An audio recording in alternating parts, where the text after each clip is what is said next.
About 150 years ago, long before highways crossed the American West, and long before neon signs buzzed above desert roads, you stand at the edge of a frontier town where everything smells faintly of dust, cigar smoke, horse sweat, and lamp oil. Evening settles slowly over the street. Wooden sidewalks creak beneath heavy boots. Somewhere nearby, a piano struggles through a tune that sounds cheerful and exhausted at the same time. The wind pushes loose newspaper against wagon wheels, and from the second-floor balcony of a brightly lit building, a woman in a dark red silk dress watches the town as if she owns half of it. In many ways, she does. Tonight, you drift into the strange world of the Wild West. Madams, the women who quietly ruled parts of America's frontier, while miners, cowboys, railroad workers, gamblers, and sheriffs move through their orbit. And before you settle in fully, perhaps you might subscribe to the channel if these late-night journeys through history bring you some comfort. You might also leave a comment sharing where you are listening from tonight. Maybe a rainy evening in Oregon. Maybe a sleepless apartment in Chicago. Maybe somewhere far beyond America entirely, where dawn is already arriving while this old frontier town still glows beneath gas lamps. For a moment, it feels as though the entire street breathes around you. You hear wagon wheels grinding through mud. You smell whiskey drifting through swinging saloon doors. A horse snorts impatiently beside a water trough. Somewhere above, the noise, laughter spills from an upstairs window, followed by the soft clink of crystal glasses imported from the East at enormous expense. Most people imagine the American frontier as a world ruled entirely by men. Cowboys, gunfighters, railroad tycoons, sheriffs with silver stars pinned to dusty jackets. Yet in many Western towns, some of the wealthiest and most organized businesses belong to women. Madams controlled entire districts of frontier life with surprising efficiency. They paid protection money. They negotiated with politicians. They extended loans to gamblers and ranchers. Sometimes they even financed new buildings when local banks refused. Historians still argue whether these women should be viewed mainly as exploiters, survivors, entrepreneurs, or reluctant products of an unforgiving economy. The truth probably shifts from town to town and from woman to woman, like smoke changing shape into the dim parlor room. Your mind drifts toward one of the larger buildings near the center of town. Unlike the rough saloons nearby, this place looks carefully maintained. Fresh paint covers the wooden walls. Lace curtains hang in the windows. The front steps have been swept clean, despite the endless dust blowing through the streets outside. Inside, the atmosphere changes immediately. The air smells faintly of rosewater perfume and cigar smoke mixed together. Thick carpets soften the sound of footsteps. A piano player in the corner moves lazily through a sentimental tune, while women in satin dresses speak quietly with traveling businessmen, silver miners, and cattle buyers. Some men remove their hats awkwardly, suddenly aware of their muddy boots and rough hands. The madam herself often sits nearby, observing everything. She notices who drinks too heavily, who carries money, who looks dangerous, who needs to be removed before trouble begins. Running one of these establishments requires constant attention. In a frontier town where violence can erupt over a card game or a careless insult, survival depends on reading people quickly. One mainstream historical fact surprises many modern listeners. In several western boom towns during the 1870s and 1880s, prostitution districts generated enormous tax revenue for local governments. Certain towns unofficially tolerated brothels because they attracted money travelers and investment. Publicly, politicians condemned vice. Privately, many accepted its financial benefits quite happily. And the women running these houses understood that contradiction perfectly. In your ears, the echo changes into softer sounds now. The rustle of silk skirts, the creaking springs of upholstered chairs shipped westward by railroad, the tiny tapping noise of a woman absent-mindedly stirring sugar into coffee while waiting for the next customer to arrive. Odd little details survive in old newspaper stories and personal diaries. Some frontier madams reportedly kept pet songbirds inside their parlors because they believed birdsong made rough mining towns feel more civilized.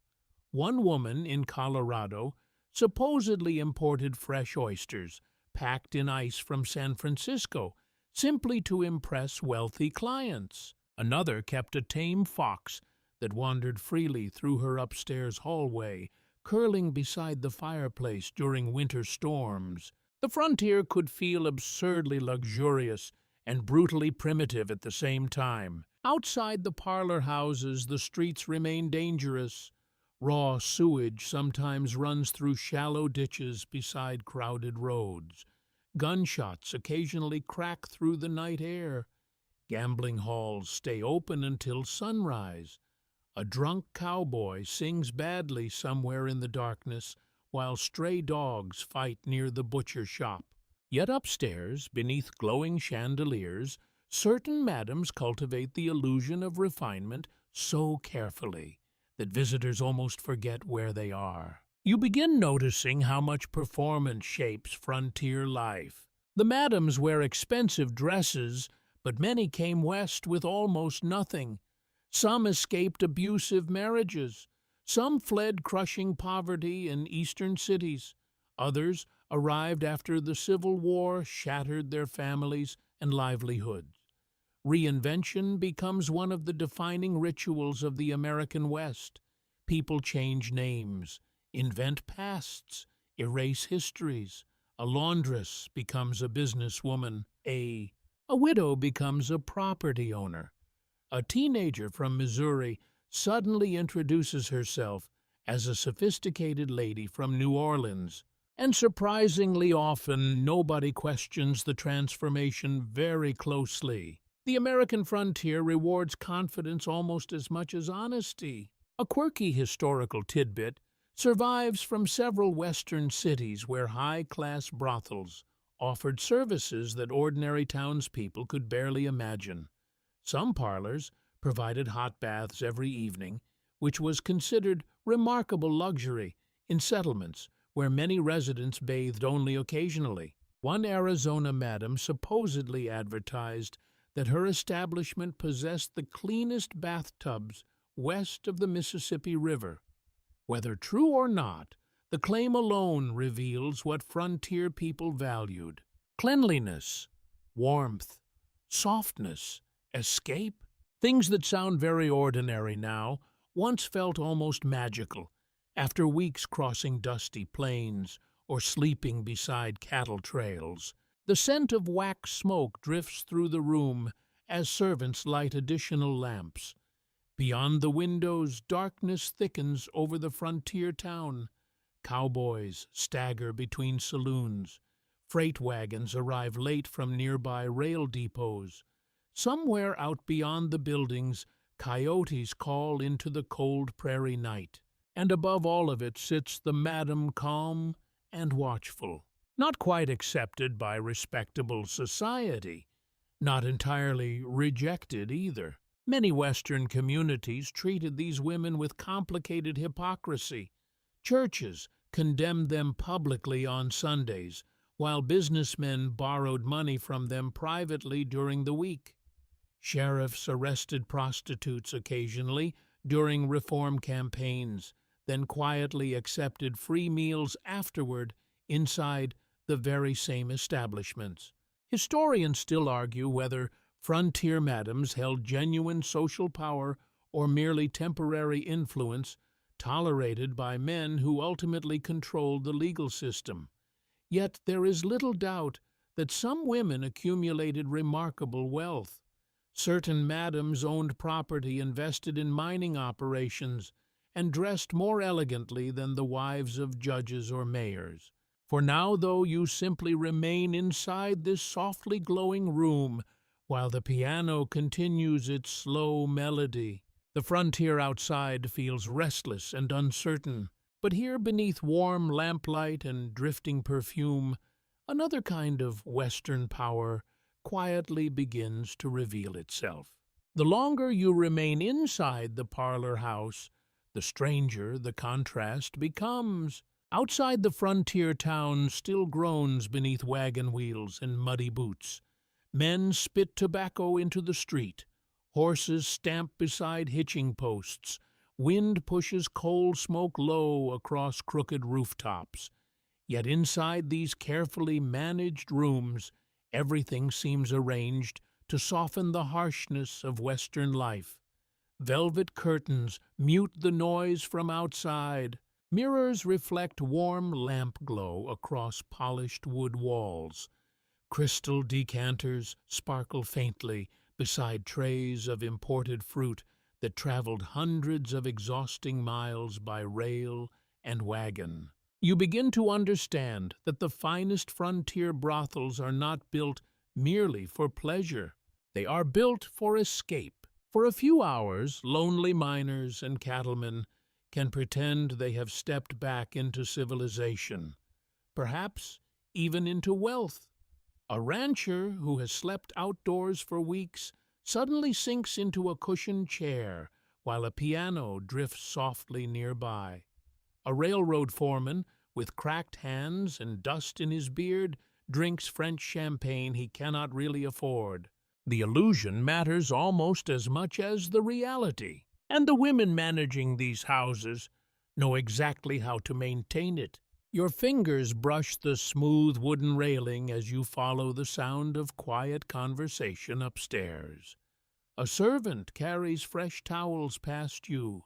Somewhere down the hallway, perfume mingles with the faint scent of cigar ash and beeswax candles. One of the first surprises about Western madams is how much discipline their businesses require. Popular imagination often paints the Wild West as chaotic and lawless, but successful brothel owners usually depend on structure, schedules, rules, financial records, security arrangements, clean clothing, reliable deliveries in many ways.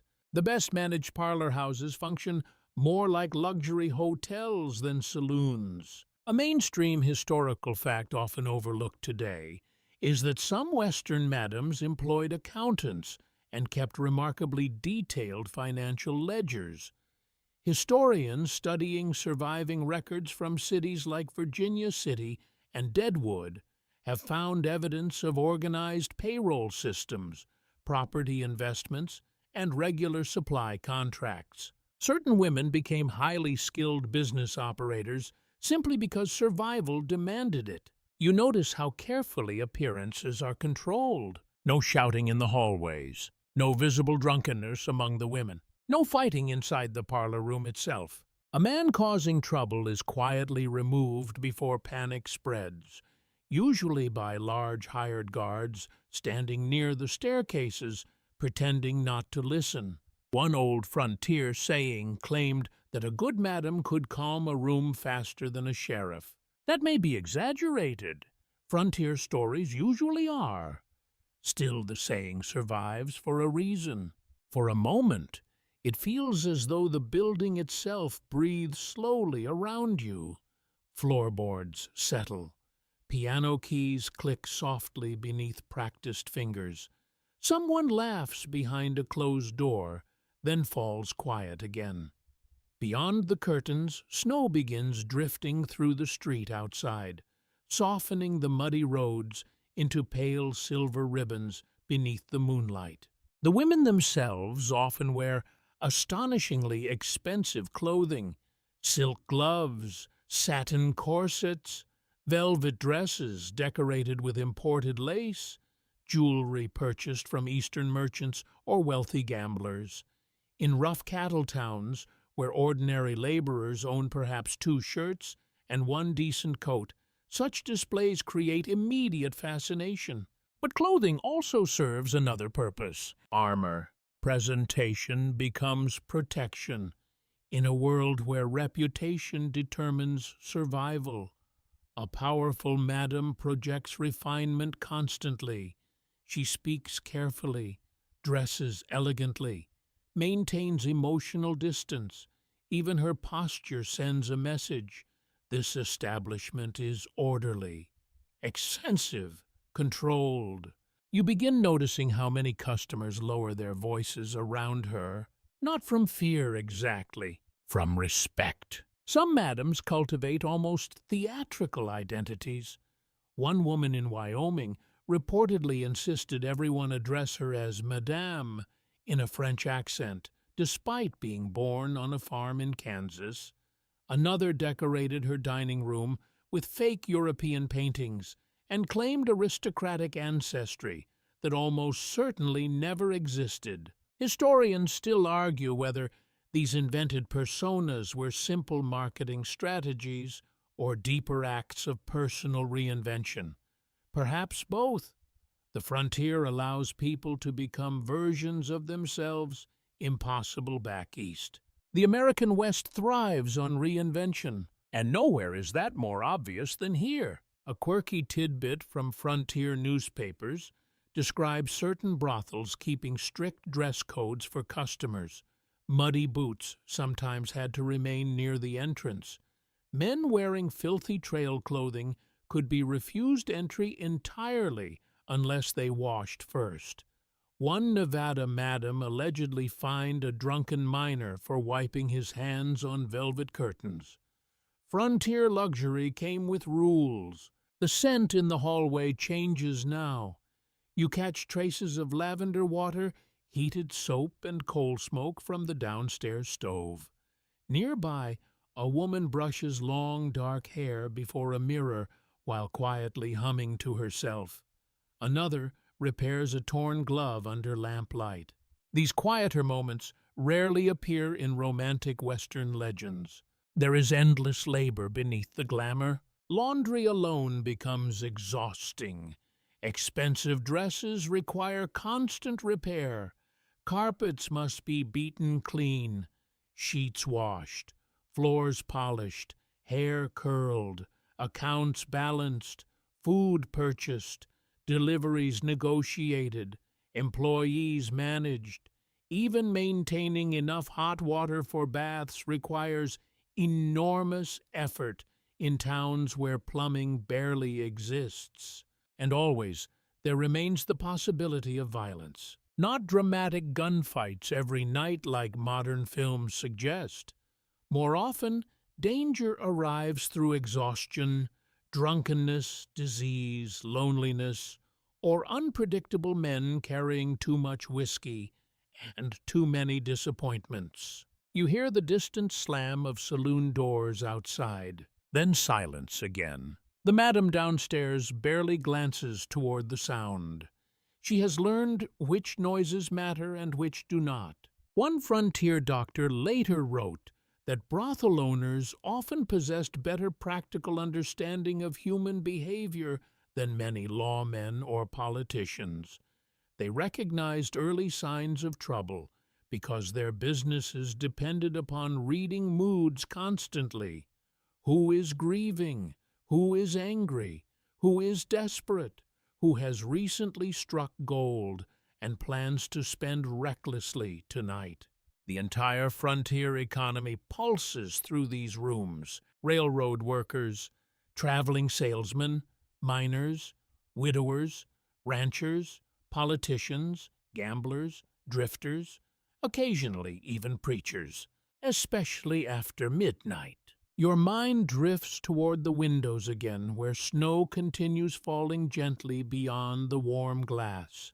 The contrast feels strangely soothing now.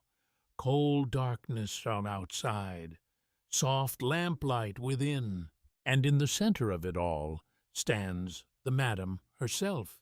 Elegant, watchful, carefully composed. A woman building power in a world that officially denies she should possess any at all. Morning arrives slowly over the frontier town. The piano downstairs has finally fallen silent. Oil lamps flicker weakly after burning all night. Outside, the muddy street looks pale beneath early winter light, while exhausted gamblers wander home with collars turned against the cold wind. Somewhere nearby, a blacksmith has already begun hammering iron, the sharp metallic rhythm echoing across the waking town. Inside the parlor house, however, the day begins later. Heavy curtains remain drawn across upstairs windows. The air still carries traces of perfumed cigar smoke and burnt lamp oil. You hear quiet footsteps moving through hallways as servants collect empty glasses and folded cards from last night's poker games. A woman yawns softly while brushing loose powder from a velvet dress draped carefully across a chair. In these quieter daylight hours, the illusion softens a little. The women who seemed glamorous beneath chandeliers last night now appear more human. Tired eyes, sore feet, faded makeup. One woman rubs her temples while drinking strong coffee beside the kitchen stove. Another stares silently out the window, as if remembering somewhere very far away.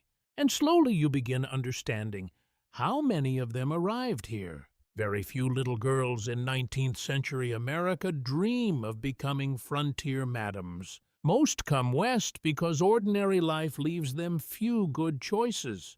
A mainstream historical fact often forgotten today is that many women on the American frontier faced severe economic limitations.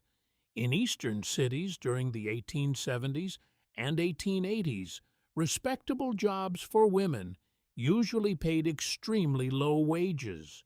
Seamstresses, domestic servants, laundresses, and factory workers often earned barely enough to survive. Some women worked 16-hour days simply to afford crowded boarding house rooms and stale bread. Against that backdrop, the West offered something dangerous, but strangely tempting.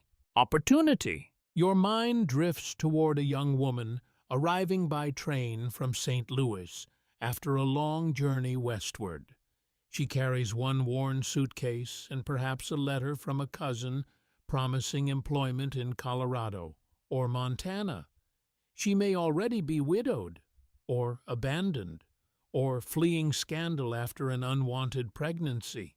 Perhaps she simply cannot survive another winter sewing shirts for pennies in a crowded eastern factory. The frontier does not ask too many questions. That becomes part of its appeal. You hear the creaking of floorboards overhead as another woman wakes late in the morning. Downstairs, bacon crackles gently in the kitchen while coffee boils in heavy iron pots. The scent drifts through the house, warm and comforting, against the cold beyond the walls. For many women, the journey west begins with ordinary desperation rather than dramatic rebellion. Some arrive as entertainers in traveling theater groups. Some follow railroad construction camps, hoping to sell meals or laundry services. Others marry cowboys, miners, or gamblers, only to discover frontier marriages can collapse quickly beneath hardship and alcohol. Then there are the women who consciously reinvent themselves. The American West allows reinvention almost like nowhere else in the country. Eastern society often traps people permanently beneath gossip and reputation. A woman labeled scandalous in Boston or Philadelphia may never escape judgment there. But in Western boomtowns filled with strangers, identities become surprisingly flexible. A woman named Martha can become French Mary. Sarah from Ohio transforms into Madame Belle. Entire histories vanish beneath new dresses and invented accents. Historians still argue whether these reinventions offered genuine freedom or merely temporary escape from systems that still exploited women economically. Yet many women themselves clearly embraced the transformation.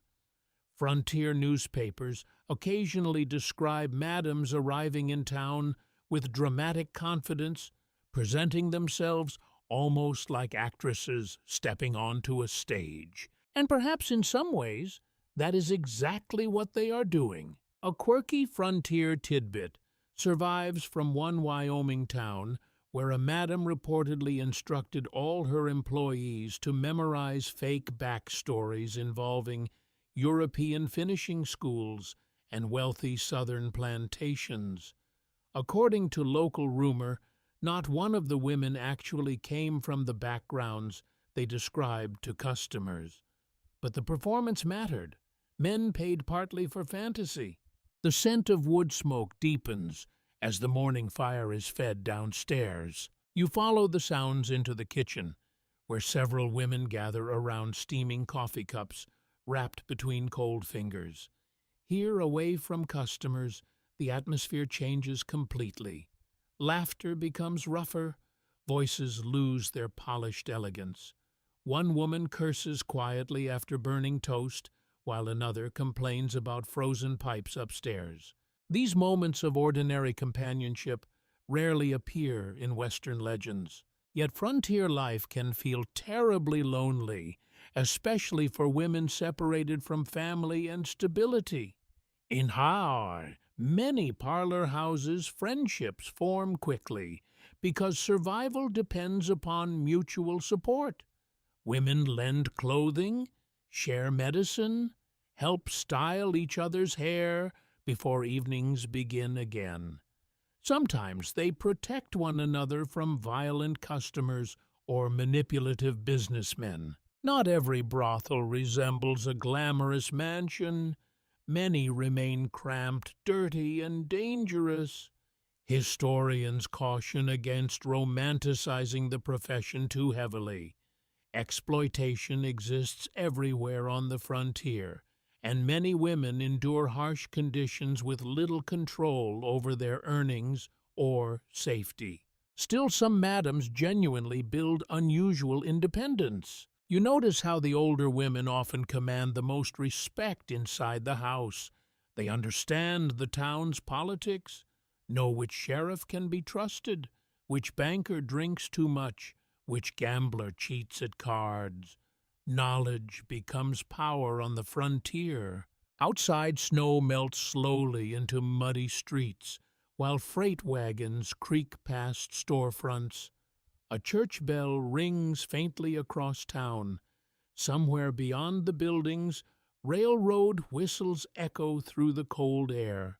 The frontier keeps expanding westward, and with every new mining camp or railroad stop comes another opportunity for women willing to risk everything on reinvention. Your fingers brush the rough wooden table, while the women nearby continue talking softly over coffee.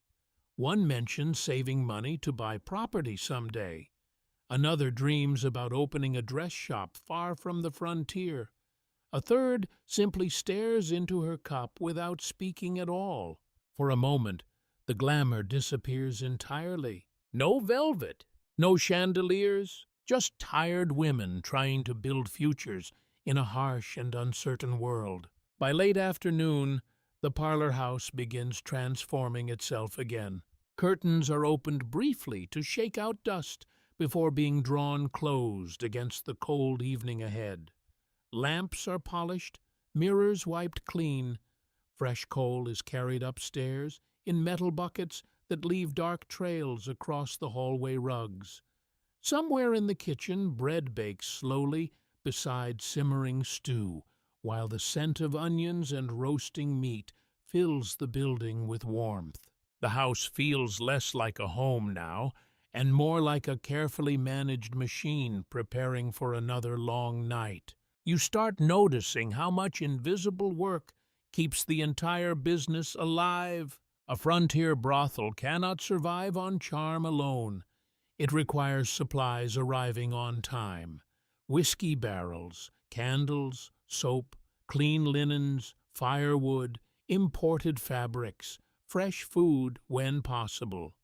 Even something as simple as maintaining enough lamp oil becomes complicated in isolated western towns where harsh weather can delay shipments for weeks. The madam oversees all of it. Your mind drifts toward her office near the back of the building. The room smells faintly of ink, cigar smoke, and leather account books. A heavy safe sits against the wall beside stacks of receipts tied neatly with ribbon. Here, away from customers and piano music, the romantic image of frontier glamour fades into business calculations. How much money entered last week? How much disappeared into wages and repairs? Which customer still owes debts? Which politician expects another quiet payment before the next election? A mainstream historical fact often overlooked is that successful madams frequently became major property owners in frontier towns. In places like San Francisco, Denver, and Helena, several women invested profits into real estate because land offered more stability than vice itself. Some eventually owned hotels, saloons, boarding houses, or entire rows of commercial buildings. Ironically, respectable businessmen sometimes borrowed money from women they publicly criticized. The frontier runs on contradiction. You hear pages turning softly as the madam reviews accounts beside the window. Her fingers move confidently through columns of numbers. Outside, workers trudge home through muddy streets while snow clouds gather low over distant hills. People often assume frontier madams simply sat in luxurious rooms collecting money. In reality, many worked constantly, negotiating contracts, hiring musicians, replacing furniture damaged by drunken customers, arranging doctors when illness spread through town, paying bribes discreetly enough to avoid scandal. Even choosing employees requires caution. Some women arriving west seek opportunity honestly. Others carry dangerous pasts with them. Thieves, addicts, desperate runaways, occasionally even fugitives. A careless hiring decision can destroy an establishment's reputation within weeks. Historians still argue whether the most powerful madams functioned more like independent entrepreneurs or whether they remained dependent upon male protection networks behind the scenes. In certain towns, women clearly exercised remarkable control over finances and operations. In others, hidden business partners quietly claimed much of the profit. The truth shifts depending on place and personality. One quirky tidbit from Arizona territory tells of a madam who supposedly kept two separate account books. One contained real financial records. The other displayed smaller profits in case corrupt officials demanded inspections or larger bribes. Whether entirely true or partly frontier legend, the story reflects how carefully many women navigated unstable legal systems. The scent of starch and heated irons drifts from the laundry room now. You follow the sound of women working behind the scenes, where glamour gives way to endless maintenance. Dresses hang from ceiling hooks, while steam rises from large tubs of hot water. One woman carefully repairs torn lace beneath dim lamplight. Another polishes silver serving trays with surprising concentration. Luxury on the frontier requires relentless effort. Even preserving appearances becomes exhausting in towns filled with mud, coal dust, and smoke. A single windy day can coat window curtains in dirt. A drunken miner can ruin an imported tablecloth within minutes. Winter storms freeze pipes. Summer heat wilts flowers almost immediately. And still the house must appear elegant each evening. You begin noticing how the madam rarely panics openly. Problems arrive constantly, but visible calm becomes part of her authority. If she appears anxious, everyone else feels unshe too. So she moves steadily through the building, checking lamps, inspecting dining tables, speaking quietly with guards near the entrance, greeting suppliers by name. A good madam understands that reputation spreads faster than railroad tracks in western towns. One violent incident, one outbreak of disease, one accusation of theft, that can destroy everything. Outside, twilight settles over the frontier street once again. Piano music begins downstairs as the musician tests keys before customers arrive. Snow taps lightly against the windows, while horses snort clouds of steam into the cold air below. The women upstairs prepare themselves carefully, corsets tightened, hair pinned, perfume applied lightly at wrists and collars. Some chat softly while dressing. Others remain quiet, conserving emotional energy before another long evening of conversation, performance, and calculated charm. In your ears the echo changes into smaller sounds now. The click of earrings fastening into place, the whisper of silk sliding across skin, the crackling fire in the hallway stove. One woman laughs after accidentally stepping on her hem. Another studies herself in the mirror for several long seconds as though trying to recognize the person staring back. That feeling probably becomes familiar on the frontier. You reinvent yourself often enough that eventually even you are unsure where performance ends and reality begins. Yet despite the costumes and fantasy, practical business concerns never disappear. The madam downstairs still worries about overdue deliveries, rising food prices, unreliable lawmen, and rumors of new competition opening across town. The American frontier rewards ambition, but it punishes weakness mercilessly. And tonight, as lanterns begin glowing once more along the snowy street outside the parlor house, prepares to open its doors again like a theater awaiting another performance. Only here the stakes are far more real than applause. Night settles heavily over the mining camp. The mountains surrounding the town disappear into darkness, while hundreds of lanterns flicker below like scattered embers, trapped between snow and stone.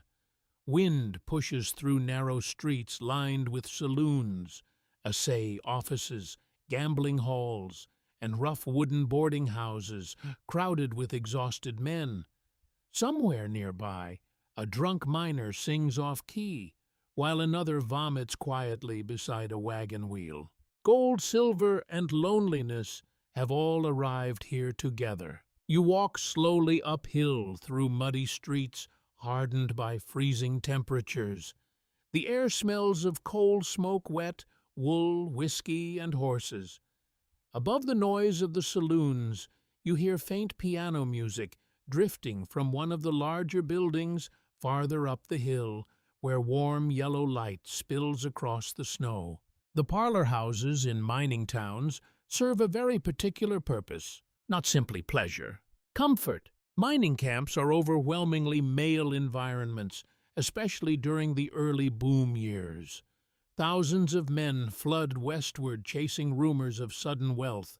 Most live in crude tents, crowded bunkhouses, or freezing cabins with little privacy and even less stability. Days underground are physically punishing.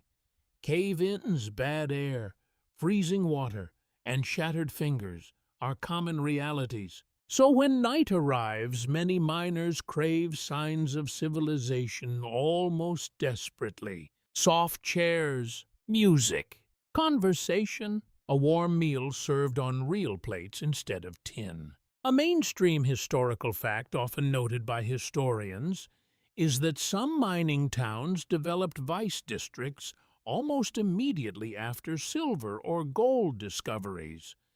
In places like Leadville, Virginia City, and Cripple Creek, brothels often appeared within months of population booms because demand rose so quickly among transient male workers.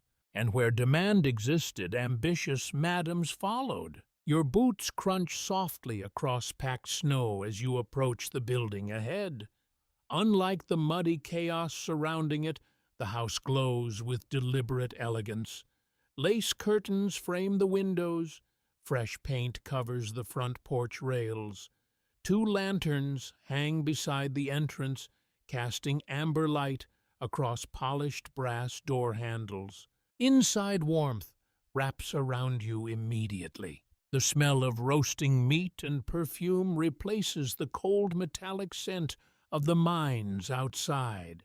Miners sit beside wealthy speculators drinking side by side beneath crystal chandeliers imported from the East. One man still wears dusty work boots coated with silver ore, while another flashes diamond cufflinks worth more than most workers earn in months. The frontier mixes people together strangely. You notice how the women move carefully through the room, balancing friendliness with caution. Mining camps can become emotionally volatile places. A man who struck silver yesterday may spend recklessly tonight, believing fortune will last forever.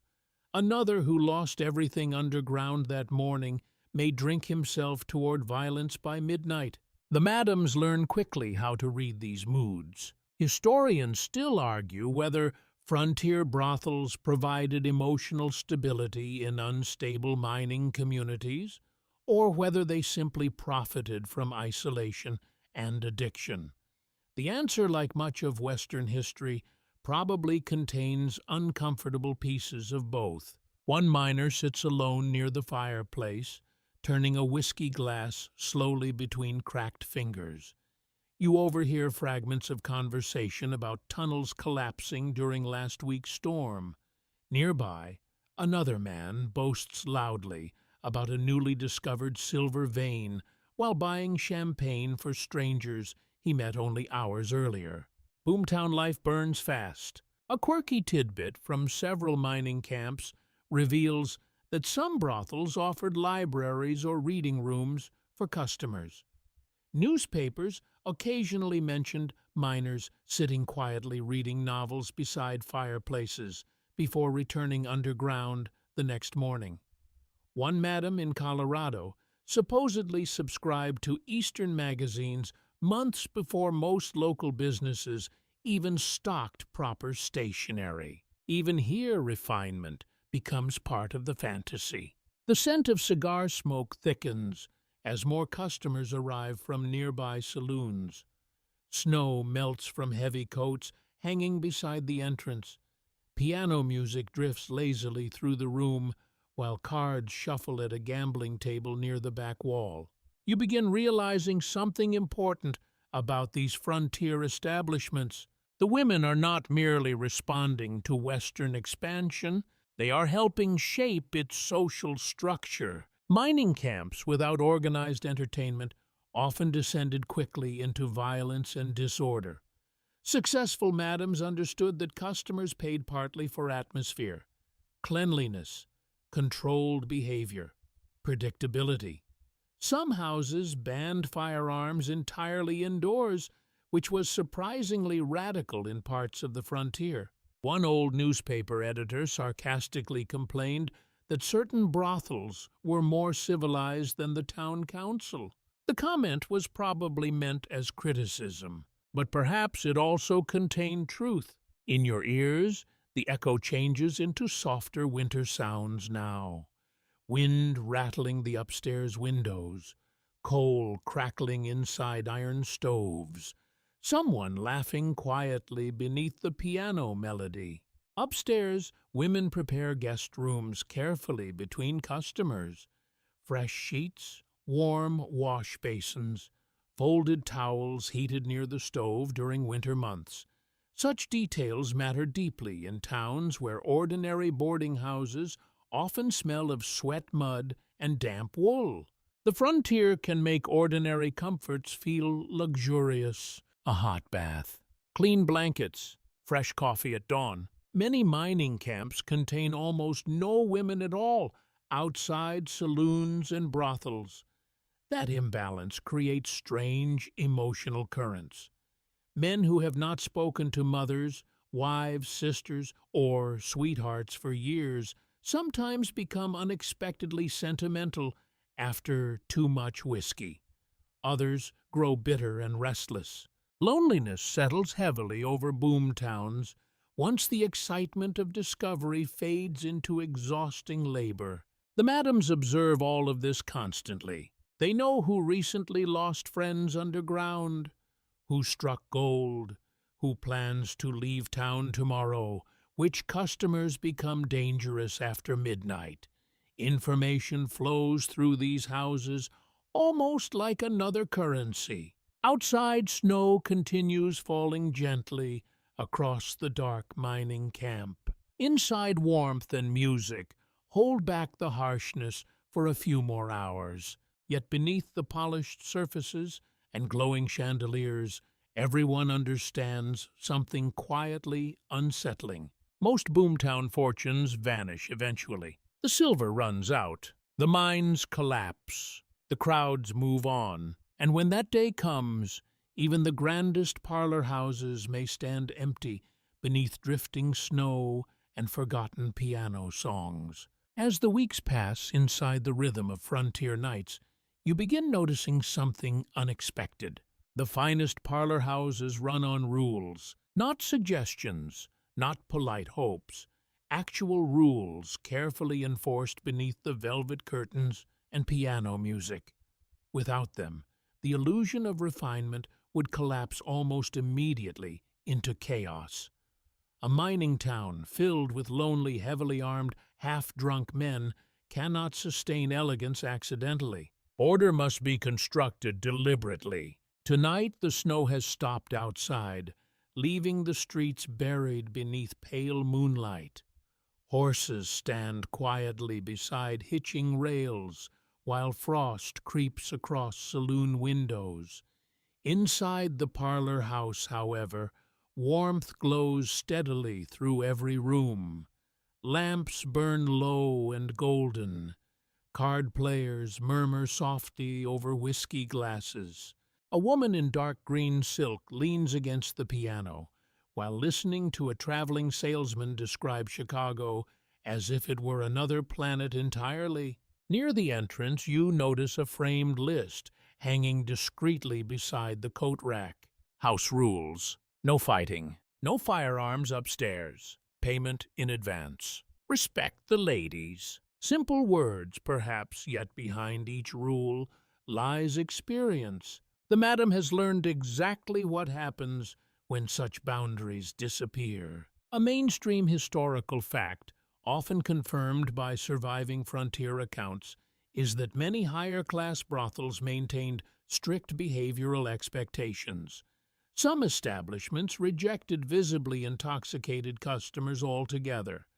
Others employed guards specifically trained to remove troublemakers quickly and quietly before panic spread.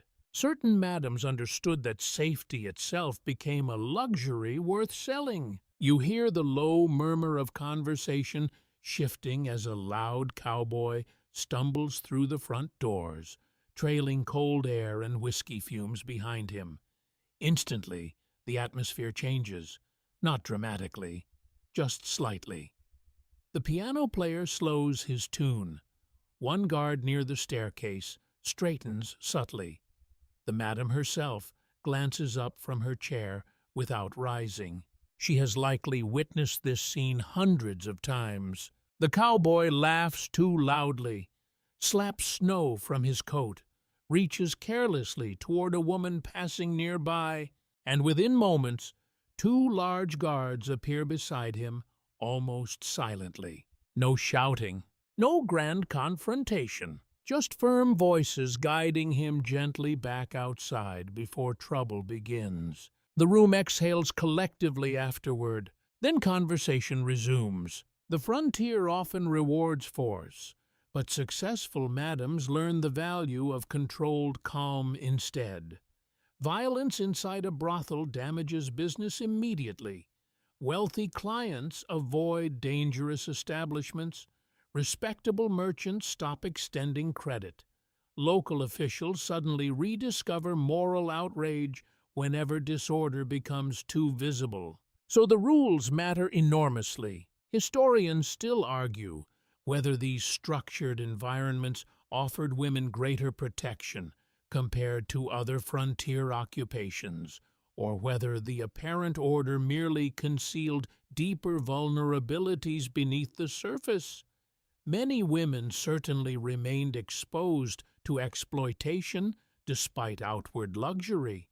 Yet compared to isolated dance halls or rough saloons, some elite parlors genuinely enforced stronger protections, at least when profits depended upon maintaining them. A quirky tidbit survives from one Montana brothel where customers reportedly had to leave muddy boots near the entrance and wear provided slippers indoors during winter months. Another establishment fined men for swearing excessively in front of the women. Frontier refinement could become oddly specific. You drift toward the dining room, where several customers sit beneath gas lamps, eating late meals served on real china plates. Steak, bread, potatoes swimming in butter. Food itself becomes part of the experience. In camps where ordinary workers often survive on beans, coffee, and salted meat, proper dining feels luxurious. The scent of cinnamon and roasted coffee lingers warmly in the air. One miner removes his hat carefully before speaking to a woman beside him. Another awkwardly attempts Eastern table manners he clearly has not practiced in years. You begin understanding how these houses function partly as theaters of gentility. Men rehearse being civilized here. They lower voices, sit straighter, pretend briefly that the frontier has not stripped roughness into every part of their lives, and the madams direct the performance skillfully. You notice how the women rarely reveal genuine emotions too openly with customers. Charm matters, warmth matters, but emotional distance matters too.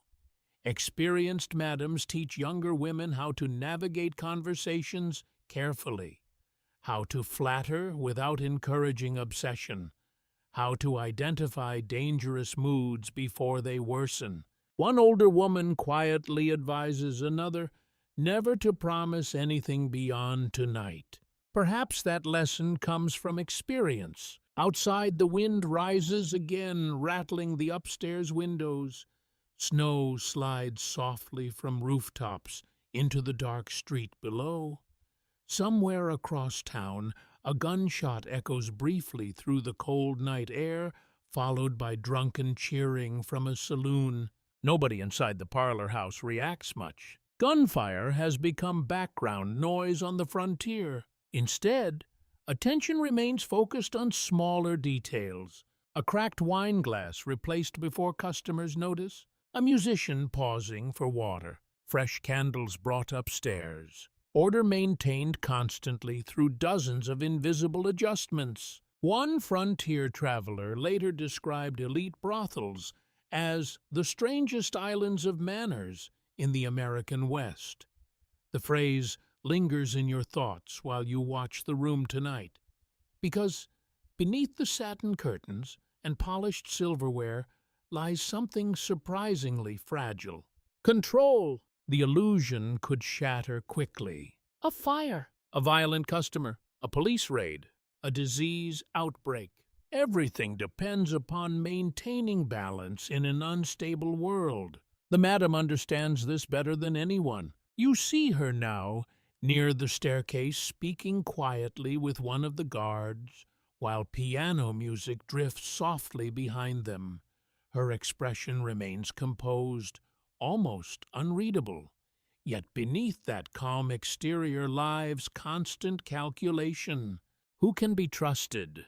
Who cannot? Which rules must bend? Which rules absolutely cannot? And as midnight deepens over the frozen frontier town, the entire glowing house continues floating carefully between luxury and danger, like a lantern carried through darkness. The stories begin long before you arrive in Dodge City. You hear them whispered across poker tables and barber shops carried westward by railroad workers, gamblers, traveling salesmen, and cowboys drifting between cattle towns.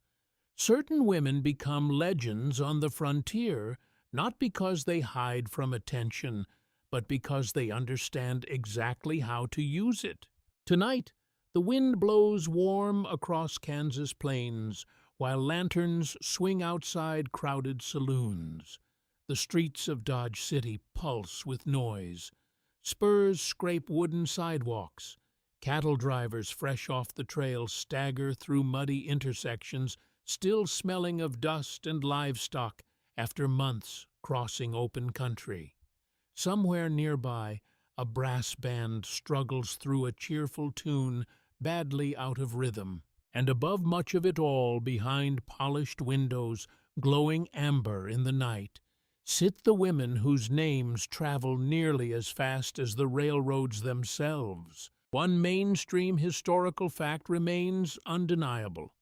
Several frontier madams became genuine celebrities during the late 19th century.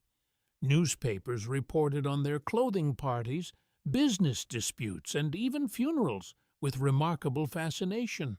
Women like Dora Dufran in South Dakota or Mattie Silks in Colorado built reputations so widely known that ordinary townspeople recognized them instantly. In some places, a famous madam carried nearly as much public influence as a mayor. You step inside a crowded Dodge City parlor house where cigar smoke hangs beneath pressed tin ceilings and card players argue softly over poker hands.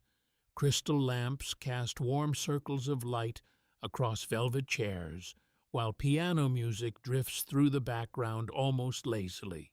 Then the room shifts slightly, not dramatically, just enough to notice. A woman enters from the upstairs staircase wearing dark satin trimmed with black beads that catch the light each time she moves. Conversations soften. Men straighten in their chairs.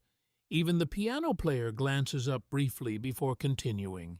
The madam has arrived? You realize quickly that frontier fame depends heavily upon performance. These women cultivate presence deliberately. Expensive dresses, carefully styled hair, distinctive jewelry. Some carry imported fans or wear perfumes unavailable elsewhere in town. The details become part of their legend, and legends matter deeply on the frontier. A powerful reputation discourages disrespect almost as effectively as armed guards. Historians still argue whether newspaper fascination with famous madams reflected hidden admiration for independent women or merely society's appetite for scandal wrapped in glamour. Frontier journalism often treated these women with contradictory tones, mockery beside fascination, moral outrage beside admiration for their wealth and confidence. The contradiction itself feels very Western. You drift toward the edge of the room, where a traveling newspaperman quietly sketches notes while pretending not to stare openly. Across the frontier, reporters love writing about madams because the stories combine everything readers crave: luxury, sin, money, violence, reinvention, beautiful women wearing silk in places that still smell of cattle and mud. One quirky tidbit survives from frontier newspapers, describing a medium who reportedly rode through town in a carriage pulled by matched white horses, while local children chased behind, admiring the spectacle. Another supposedly owned more diamonds than the wife of the territorial governor, whether fully accurate or partly exaggerated. Such stories spread rapidly because they transformed ordinary women into Western mythology. The scent of cigar smoke thickens near the gambling tables, while whiskey glasses clink softly nearby. You begin noticing how carefully these famous women manage public relationships. They donate money during fires, attend theater performances, sometimes even contribute funds toward churches or orphanages, despite public criticism from ministers. A madam who appears too cruel risks losing community tolerance. One who appears generous may gain surprising protection from local citizens. Frontier morality bends strangely around wealth and usefulness. One older rancher near the fireplace quietly mentions that the madam paid for medical supplies during last winter's influenza outbreak. Another claims she helped finance repairs after a flood damaged half the street near the train depot. Whether people approve of her business becomes almost secondary. The town needs stability, and successful madams often provide it. In your ears the echo changes into quieter sounds now. Ice clinking inside crystal glasses, the soft rustle of silk sleeves brushing upholstered chairs, wind tapping gently against the windows while distant laughter drifts up from saloons below. You realize something else, too. These women are aging in public. Cowboys come and go anonymously across the frontier. Gamblers disappear overnight. Prospectors vanish into mountains chasing silver. But famous madams remain visible year after year. Their reputations deepen with time. Success brings attention, but also scrutiny. Every dress observed, every friendship discussed, every wrinkle eventually noticed. Some respond by becoming grander with age. More jewelry, more expensive parties, more elaborate stories about their pasts. Others retreat gradually into quieter management roles, while younger women handle customers downstairs. One frontier doctor later wrote that famous madams often suffered from exhausting loneliness, despite living constantly surrounded by people.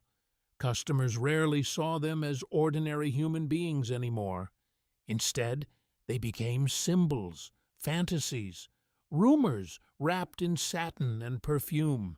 Perhaps fame on the frontier always carried that danger. The piano melody slows softer now as midnight approaches. Outside, cattle drivers continue shouting drunken songs into the warm Kansas night, while railroad whistles echo faintly across distant plains. Inside the parlor house, however, the famous madam remains composed near the staircase, watching everything with practiced calm. She knows the room depends partly upon her presence, not merely beauty, authority. The strange frontier ability to create civilization from chaos through confidence alone. And tonight, beneath the glow of chandeliers and drifting cigar smoke, her legend grows slightly larger once again. Winter deepens across the frontier. Snow gathers along rooftops and wagon wheels, while icy wind curls through the narrow streets outside. Men stomp frozen boots against saloon steps before rushing indoors toward warmth and whiskey. Horses exhale pale clouds into the darkness. Somewhere down the block, a drunk cowboy argues loudly with a barber about card debts neither of them can truly afford to pay. Yet inside the finest parlor houses, another world continues glowing softly against the cold. You step through the front doors and immediately feel heat wrap around your skin. Coal stoves hum gently behind decorative screens. Heavy carpets soften your footsteps. Candles flicker against mirrored walls, while the scent of perfume, polished wood, and cinnamon drifts through the air. Luxury on the frontier feels almost unreal. especially because so much effort is required to maintain it. A mainstream historical fact often forgotten today is that imported goods became important status symbols in Western brothels during the late 19th century. Wealthy madams ordered French perfume silk dresses, Belgian mirrors, expensive liquor, and even elaborate furniture from eastern cities or Europe. Railroad expansion made such purchases increasingly possible, though still enormously expensive. Every elegant object inside the house announces wealth. Every velvet curtain whispers success. You notice the bathroom first. Steam rises from large copper tubs, filled with hot water carried bucket by bucket through the building. Lavender soap rests beside folded towels warmed near the stove. For modern listeners, a bath may sound ordinary. On the frontier, however, regular hot bathing feels almost miraculous. Many ordinary Western towns lack proper plumbing entirely. Cowboys sometimes ride for weeks without washing properly. Miners emerge from tunnels coated in dust and sweat. Railroad camps smell constantly of mud smoke and unwashed clothing. So when wealthy customers enter these warm-scented rooms, the experience borders on fantasy. One frontier visitor described elite brothels as the cleanest buildings west of St. Louis. That may not always be true. Still, it reveals how deeply people associate cleanliness with luxury. The women themselves spend enormous effort maintaining appearances. Hair curled carefully over heated irons, corsets tightened precisely, gloves brushed clean, powder applied lightly beneath warm lamplight. Beauty routines become almost ritualistic, especially because appearance directly affects income. Historians still argue whether these rituals empowered frontier women through self-presentation or trapped them inside exhausting standards created largely for male customers. Yet many women clearly took genuine pride in elegance as a form of personal identity and social power. The answer probably shifts from woman to woman. Your fingers brush the embroidered edge of a velvet chair while piano music drifts softly nearby. A woman passes carrying a silver tray of champagne glasses imported all the way from New York. Another adjusts roses arranged carefully inside a crystal vase near the staircase. Fresh flowers in winter. Imagine the cost. A quirky tidbit from frontier newspapers mentions certain madams ordering ice-shipped long distances during summer months simply to chill drinks properly for wealthy guests. One Colorado establishment reportedly advertised cold lemon water at all hours, which sounds modest now, but once represented astonishing luxury in a rough mining town. The frontier often turns small comforts into grand extravagances. Warm towels, perfumed soap, fresh fruit, soft beds. You begin realizing that the parlor houses sell atmosphere almost more than anything else. Customers purchase temporary escape from frontier hardship. For a few hours, muddy streets and freezing winds remain outside, while music and candlelight create the illusion of civilization untouched by chaos. Even the sounds are curated carefully. No shouting downstairs, no kitchen noise during evening hours, no visible arguments among employees. The madam understands that mood itself becomes part of the business. In your ears, the echo changes into quieter sensations now. The soft crackle of coal inside iron stoves, the rustle of satin sleeves, the faint squeak of polished floorboards beneath careful footsteps. And beneath all the beauty lingers exhaustion. The women spend hours preparing themselves nightly. Corsets bruise ribs, hairpins ache against scalps, heavy dresses restrict breathing.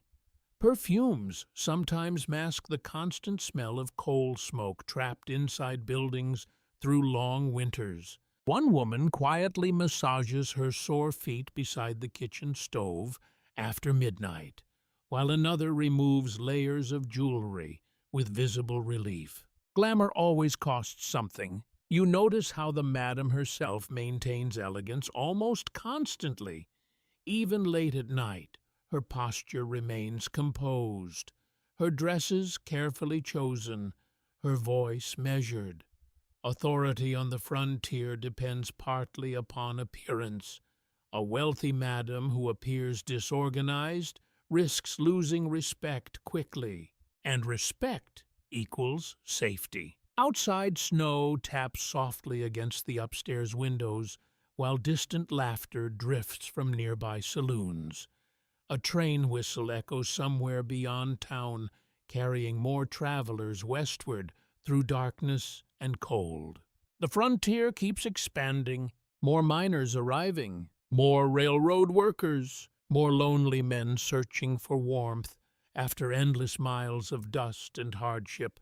Inside the glowing parlor house, women continue building fragile luxury against the wilderness outside. Candles burn low beside velvet curtains, while champagne sparkles faintly beneath chandelier light. For a little while longer, the illusion holds. Civilization, comfort, beauty, all balanced delicately against the rough edge of the American frontier. The sheriff arrives just after midnight, not dramatically. No swinging doors or shouted commands. He simply steps quietly into the parlor house, brushing snow from his coat while a tired piano melody drifts through the room. A few customers glance up briefly before returning to their drinks. Nobody seems alarmed. In fact, several people nod politely toward him. That alone tells you something important about frontier life. Outside, the streets remain dark and half-frozen beneath moonlight. Wind pushes loose snow through alleyways lined with saloons and gambling halls. Somewhere nearby, two drunken cowboys argue loudly about a poker hand that happened hours ago. Yet inside the warm parlor house, the sheriff removes his gloves carefully and accepts a cup of coffee from one of the women, as though visiting an ordinary hotel. The relationship between lawmen and madams becomes one of the strangest partnerships in the American West. Publicly, sheriffs and marshals are expected to uphold morality and order. Newspapers praise crackdowns on vice districts. Ministers preach fiercely against prostitution during Sunday services. Politicians campaign on promises of cleaner towns. Privately, however, many frontier officials understand that brothels are deeply woven into local economies. A mainstream historical fact, confirmed by historians, is that certain Western towns unofficially regulated prostitution through licensing fees, tolerated districts, or selective enforcement. In places like Dodge City, Tombstone, and Deadwood, authorities often focused more on maintaining order than eliminating vice entirely. The frontier runs on practicality, and practical people frequently compromise. You watch the sheriff warming his hands near the stove, while the madam joins him beside the piano. Their conversation remains quiet, almost casual. Yet beneath the friendly tone lies negotiation. Which gamblers caused trouble tonight? Whether new drifters arrived on the late train? Rumors of robberies outside town? Which saloon owner still refuses to pay local taxes? Information flows constantly through parlor houses because nearly everyone eventually passes through them. Railroad men, cowboys, miners, traveling salesmen, politicians, even outlaws occasionally. A smart sheriff listens carefully. Historians still argue whether frontier lawmen tolerated vice because they lacked resources to stop it, or because controlled vice districts genuinely reduced broader violence in unstable towns. Some officials clearly accepted bribes. Others probably believed Concentrated entertainment districts prevented disorder from spreading everywhere else. The truth likely depends on the individual town and the individual sheriff. A quirky tidbit survives from several western cities where brothel owners reportedly warned lawmen about dangerous criminals before local banks or merchants even realized trouble was coming. One madam in New Mexico supposedly recognized a wanted outlaw from newspaper sketches and quietly alerted authorities during dinner service.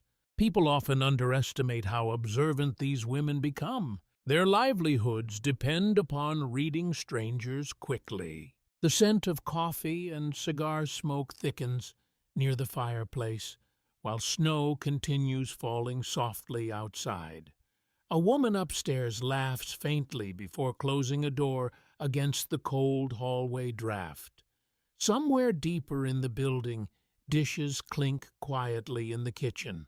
The sheriff accepts another cup of coffee. Not whiskey, coffee. You realize many lawmen prefer brothels partly because they offer calmer environments than saloons. Inside rough frontier bars, drunkenness escalates constantly. Guns appear easily. Fights erupt without warning. But elite parlor houses enforce stricter control. Customers lower voices. Weapons remain discouraged. Guards intervene early when tempers rise. Some sheriffs privately consider these establishments useful buffers against chaos. Of course, moral contradictions remain impossible to ignore. The same sheriff sharing coffee tonight may arrest women during next month's reform campaign if political pressure grows too strong. Public respectability requires performance just as much as the parlor houses do. Everyone on the frontier performs roles. The sheriff performs law. The madam performs elegance. The gamblers perform confidence. Even lonely miners perform toughness, while secretly aching for warmth and conversation. In your ears, the echo changes into softer sounds now. Snow brushing against window glass, the ticking of a brass clock near the staircase, low voices blending gently with piano music drifting through the room. You notice how carefully the madam manages her relationship with local authorities. Friendly, but never careless. Helpful, but not submissive. She understands the balance required for survival. Too much closeness invites gossip. Too much distance risks police raids or sudden legal troubles. One older woman near the dining room whispers that the sheriff once warned the madam about an upcoming morality inspection, giving staff enough time to prepare the house properly. Whether true or exaggerated hardly matters. Frontier towns thrive on rumor almost as much as money. A frontier newspaper editor once complained bitterly that certain madams possessed more influence over municipal affairs than elected officials. The statement was intended as criticism, yet in many Western communities it was partly accurate. Money creates influence. Information creates even more, and successful madams collect both carefully. Outside, a train whistle echoes through the snowy darkness, while lanterns flicker along nearly empty streets. The frontier town feels quieter now, softened by winter and late hour.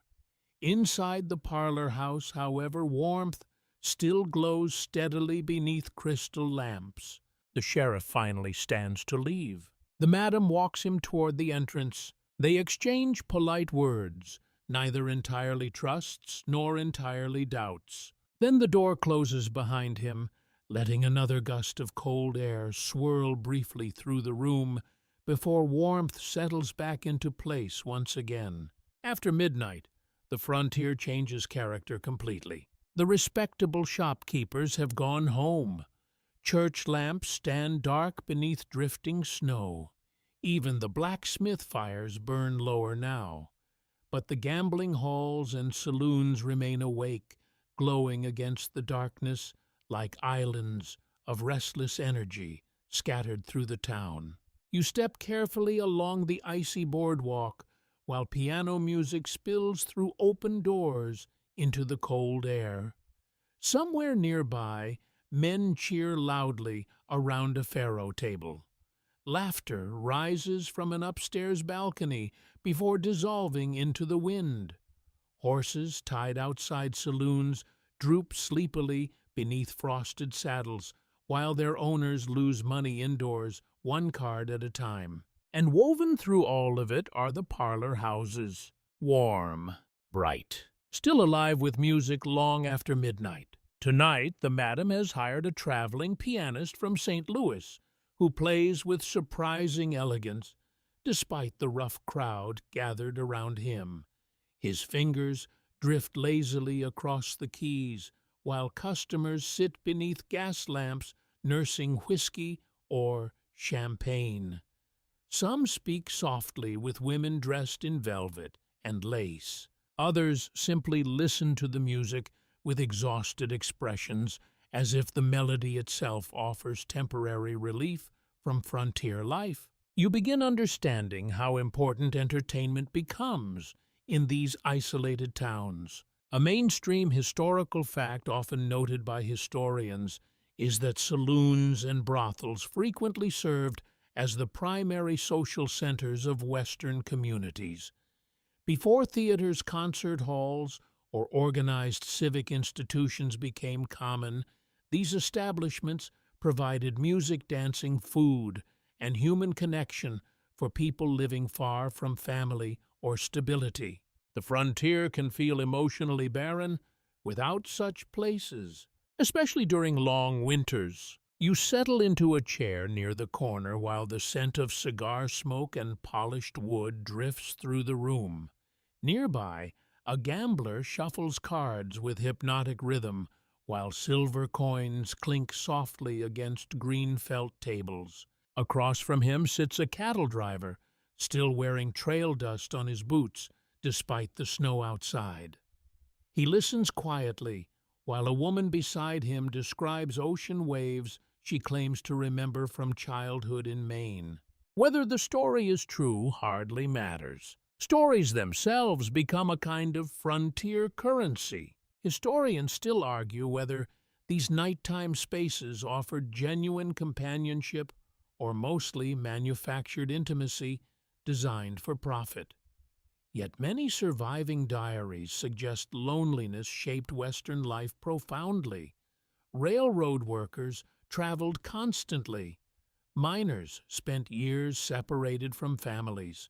Cowboys crossed enormous distances with little lasting connection to towns or people.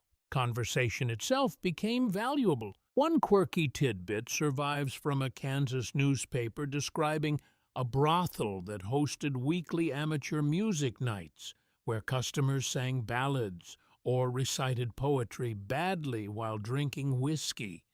Another frontier house reportedly owned a small music box imported from Europe that fascinated visitors who had never heard such a machine before. Even tiny forms of entertainment could seem magical in isolated settlements. The piano player shifts now into a softer tune that nearly disappears beneath the murmur of voices. A woman upstairs laughs quietly before the sound fades behind closing doors. Somewhere near the kitchen, dishes clatter faintly, while servants prepare coffee for customers planning to remain until dawn.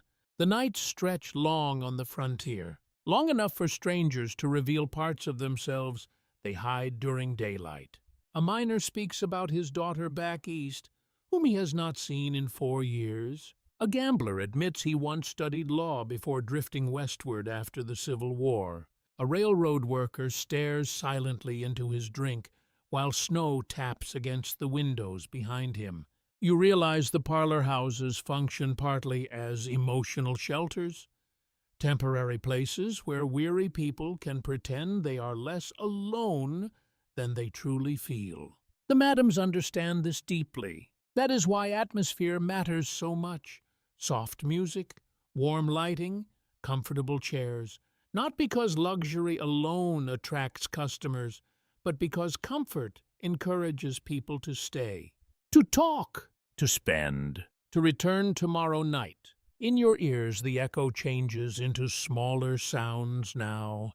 Ice melting slowly in whiskey glasses, the faint squeak of piano pedals, the rustle of card decks shuffling beneath careful hands. One older cowboy near the fireplace removes his hat while listening to the pianist with visible concentration. Perhaps the melody reminds him of somewhere far from here. Perhaps he simply enjoys sitting indoors without danger for a few quiet minutes. The frontier rarely allows softness openly, yet these midnight rooms create strange pockets of gentleness inside otherwise brutal environments. Of course, danger never disappears entirely. Arguments still erupt sometimes over gambling debts or jealousy. Drunken men occasionally mistake kindness for devotion. The guards near the staircase remain watchful for good reason. Still tonight, the atmosphere feels unusually calm. Snow muffles the outside world. Music smooths the sharper edges of exhaustion, and beneath the chandelier light, even hardened gamblers seem softer somehow.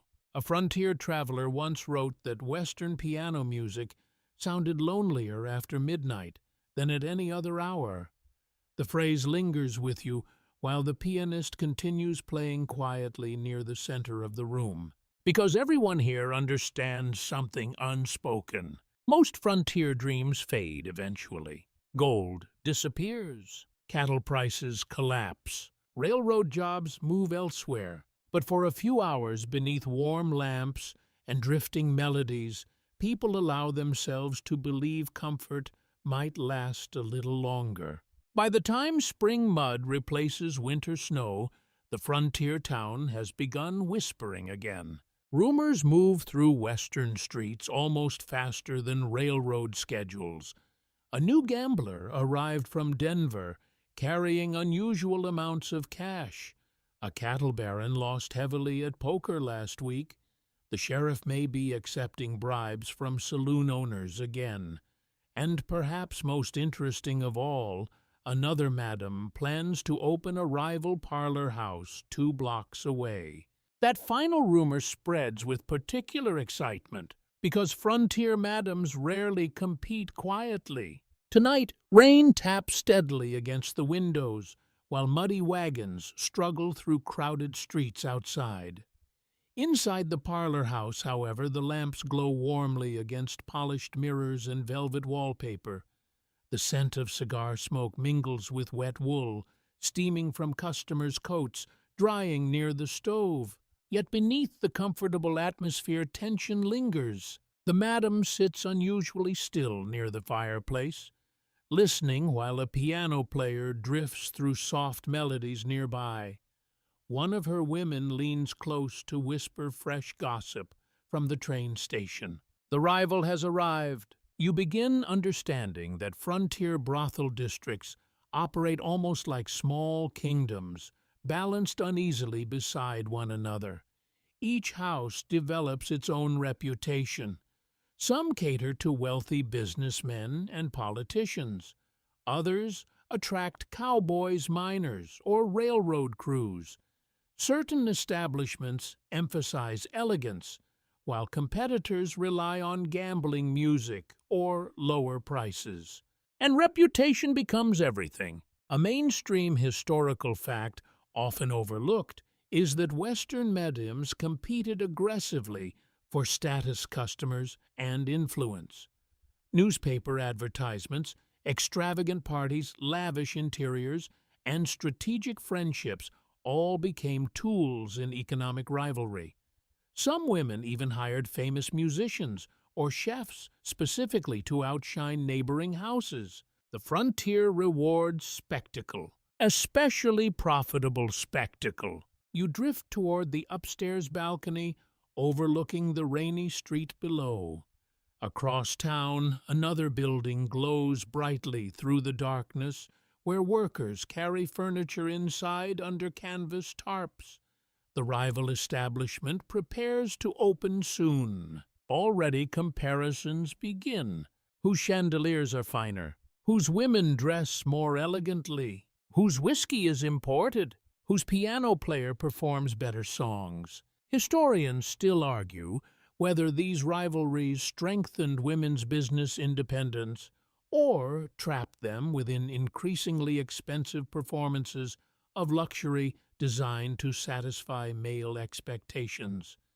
Yet surviving letters and newspapers reveal undeniable ambition among many frontier madams. They were not passive figures drifting through Western history. They fought fiercely for visibility and power, sometimes very personally. One quirky tidbit survives from Colorado newspapers describing two rival madams who allegedly competed by sending increasingly elaborate flower displays to local theater productions. Another story claims a furious brothel owner once purchased every available bottle of French perfume in town simply so competitors could not acquire any before a major holiday weekend. Petty, perhaps, but also strangely understandable. The scent of rain and cigar smoke deepens as more customers crowd indoors seeking shelter from the storm. Piano music continues downstairs while card games stretch deeper into the night. Yet behind the polite smiles and graceful manners, calculations continue constantly. Who is losing customers? Who is gaining influence? Which sheriff favors which district? One woman quietly mentions hearing that the rival madam once worked in New Orleans and speaks fluent French.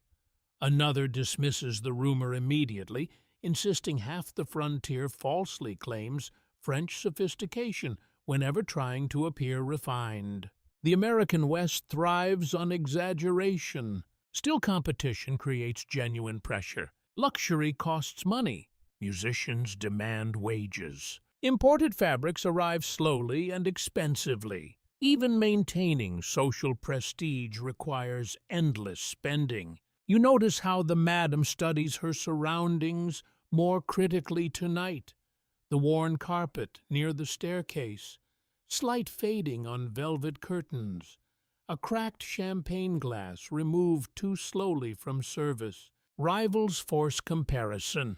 Comparison creates anxiety. In your ears the echo changes into softer sounds now, rainwater dripping from porch roofs outside, women laughing quietly behind dressing room doors, piano notes blending gently with the storm. One younger woman asks whether the rival house truly possesses electric lighting, recently installed from a generator system near the rail depot. Electricity. Imagine how futuristic that sounds in a muddy frontier town lit mostly by candles and oil lamps. The madam dismisses the idea calmly, though you sense irritation beneath her composed voice. Innovation spreads quickly across the West. Railroads bring not only new people, but also new fashions, technologies, and expectations.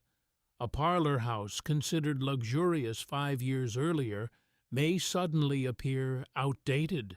Frontier glamour constantly reinvents itself. Historians still argue whether famous rivalries between Western madams became exaggerated later through novels and newspaper sensationalism.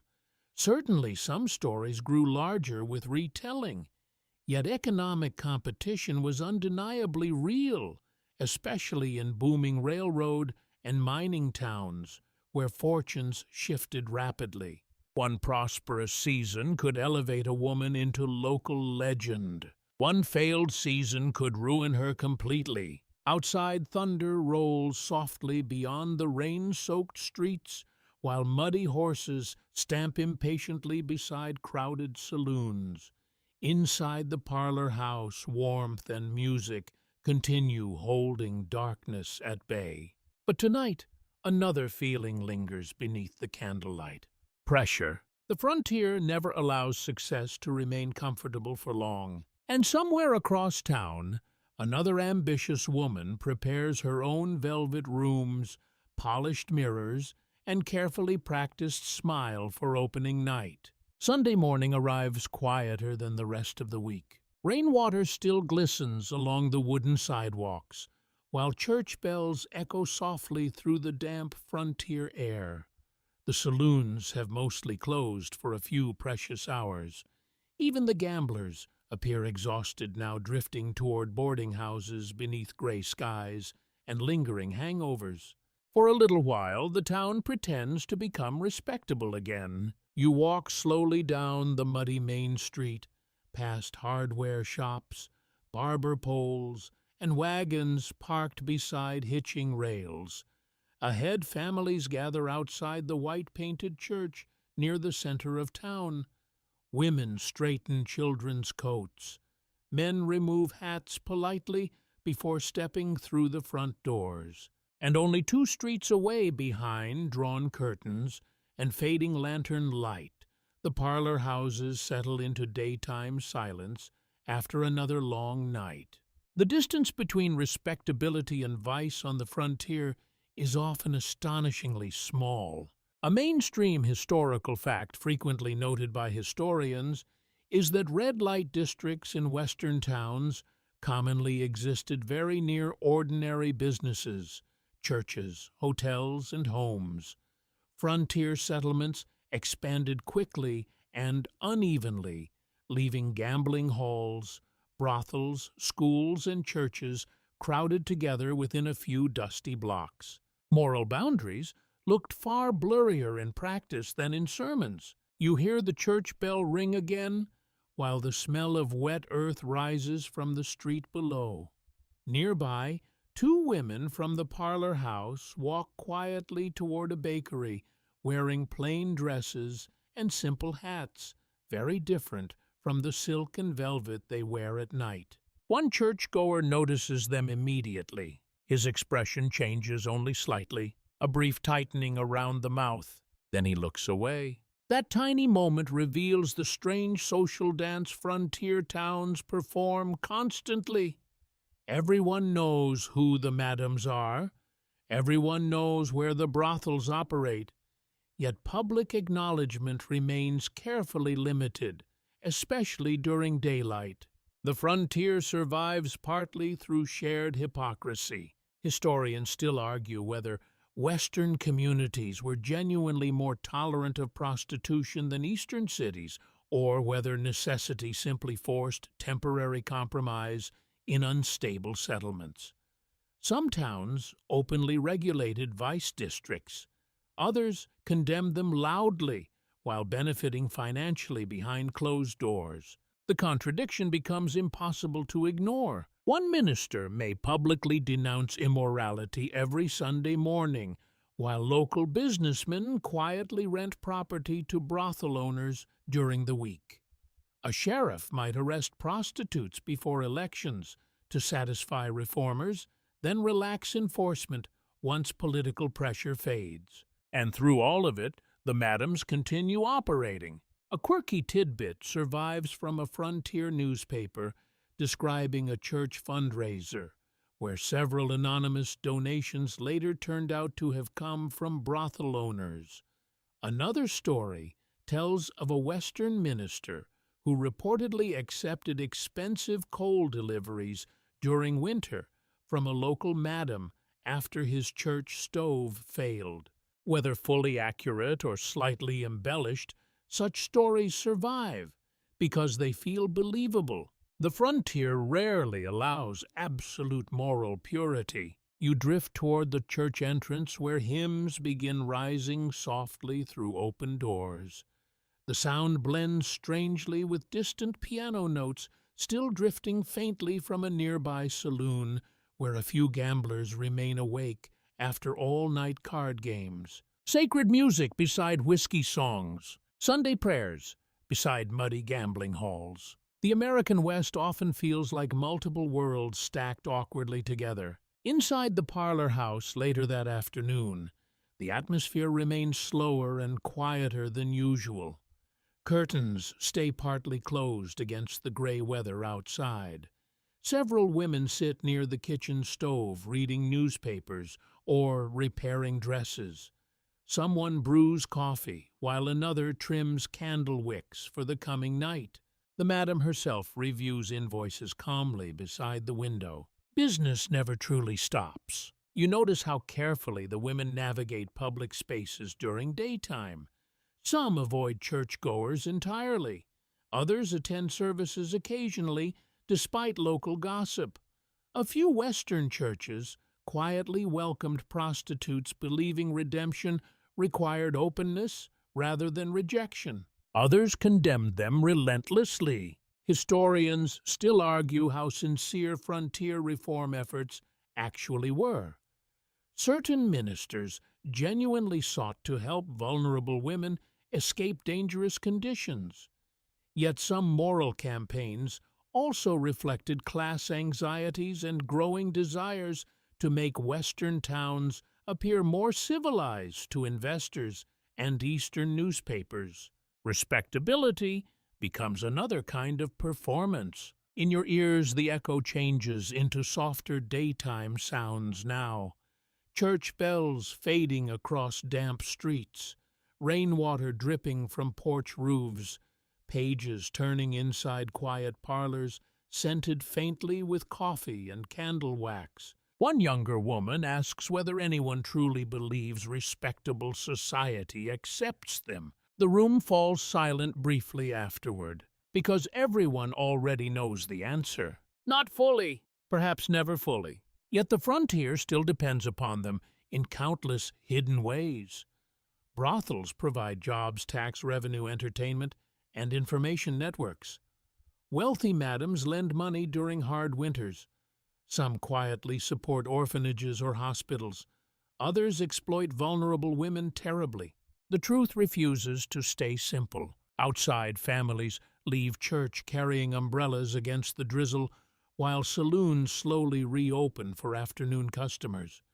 The fragile illusion of Sunday respectability begins dissolving already beneath whiskey gambling and frontier restlessness. And by nightfall, lanterns inside the parlor houses will glow warmly once again. The same townspeople who avoided eye contact this morning may return tonight seeking music conversation or temporary escape from loneliness. The frontier remembers morality selectively, but it remembers comfort very clearly. By the time the railroad truly threads its way through the American West, everything begins to change faster than most towns can understand. You hear it first in the distance, that low, steady whistle that does not belong to horses, wind, or wagons. It carries across plains and valleys like a warning and an invitation at the same time. When it finally reaches town, people stop what they are doing without even realizing it. A black plume rises beyond the horizon.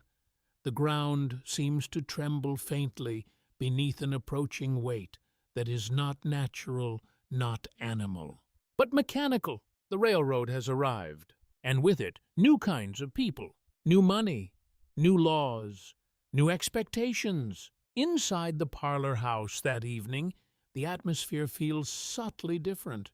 Not louder, not more crowded, just more aware, as if the building itself understands that the frontier it once knew is no longer stable.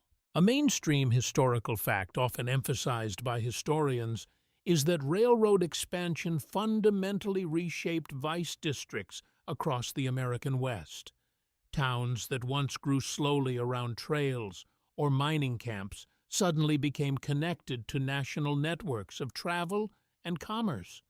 With that connection came greater scrutiny from Eastern investors, newspapers, and reform movements.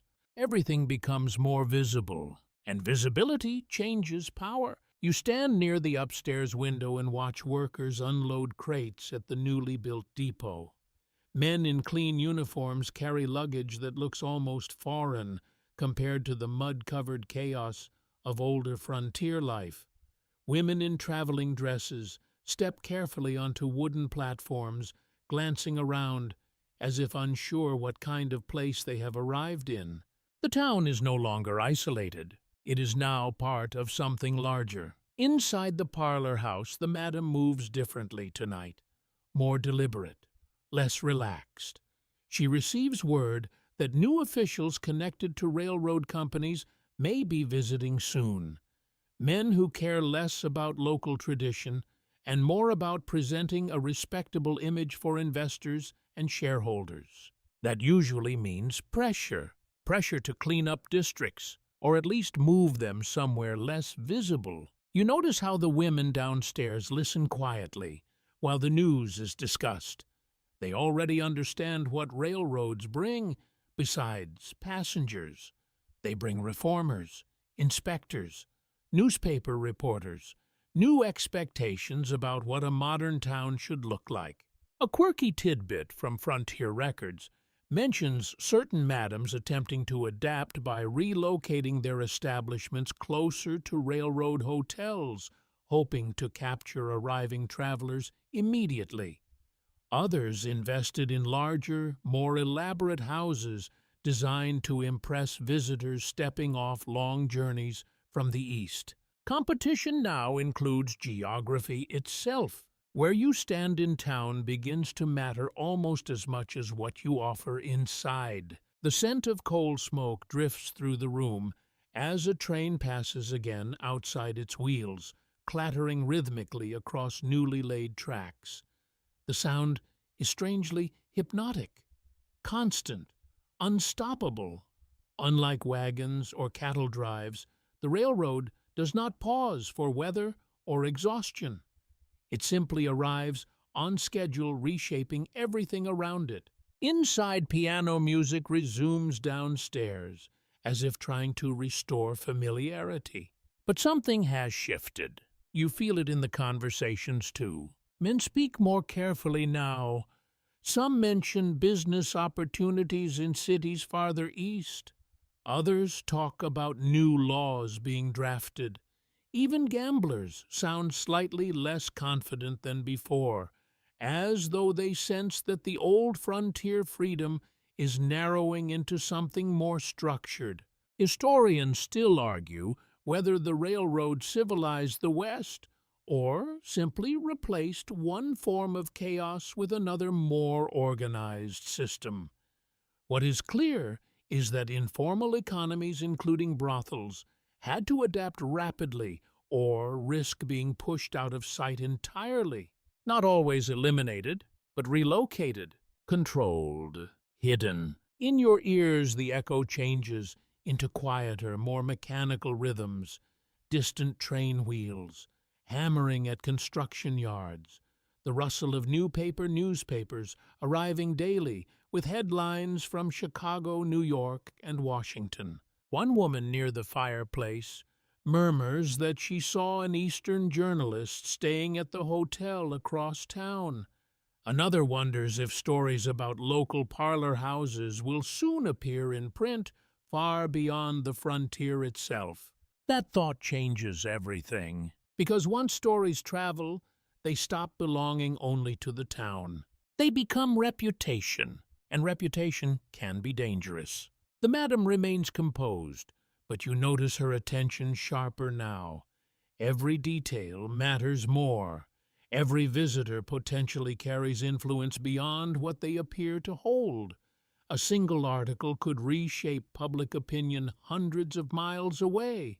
The frontier is no longer just local. It is connected, and connection brings consequences. Outside, the train whistle sounds again, in the distance, fading slowly into the night, like a reminder that change is no longer coming.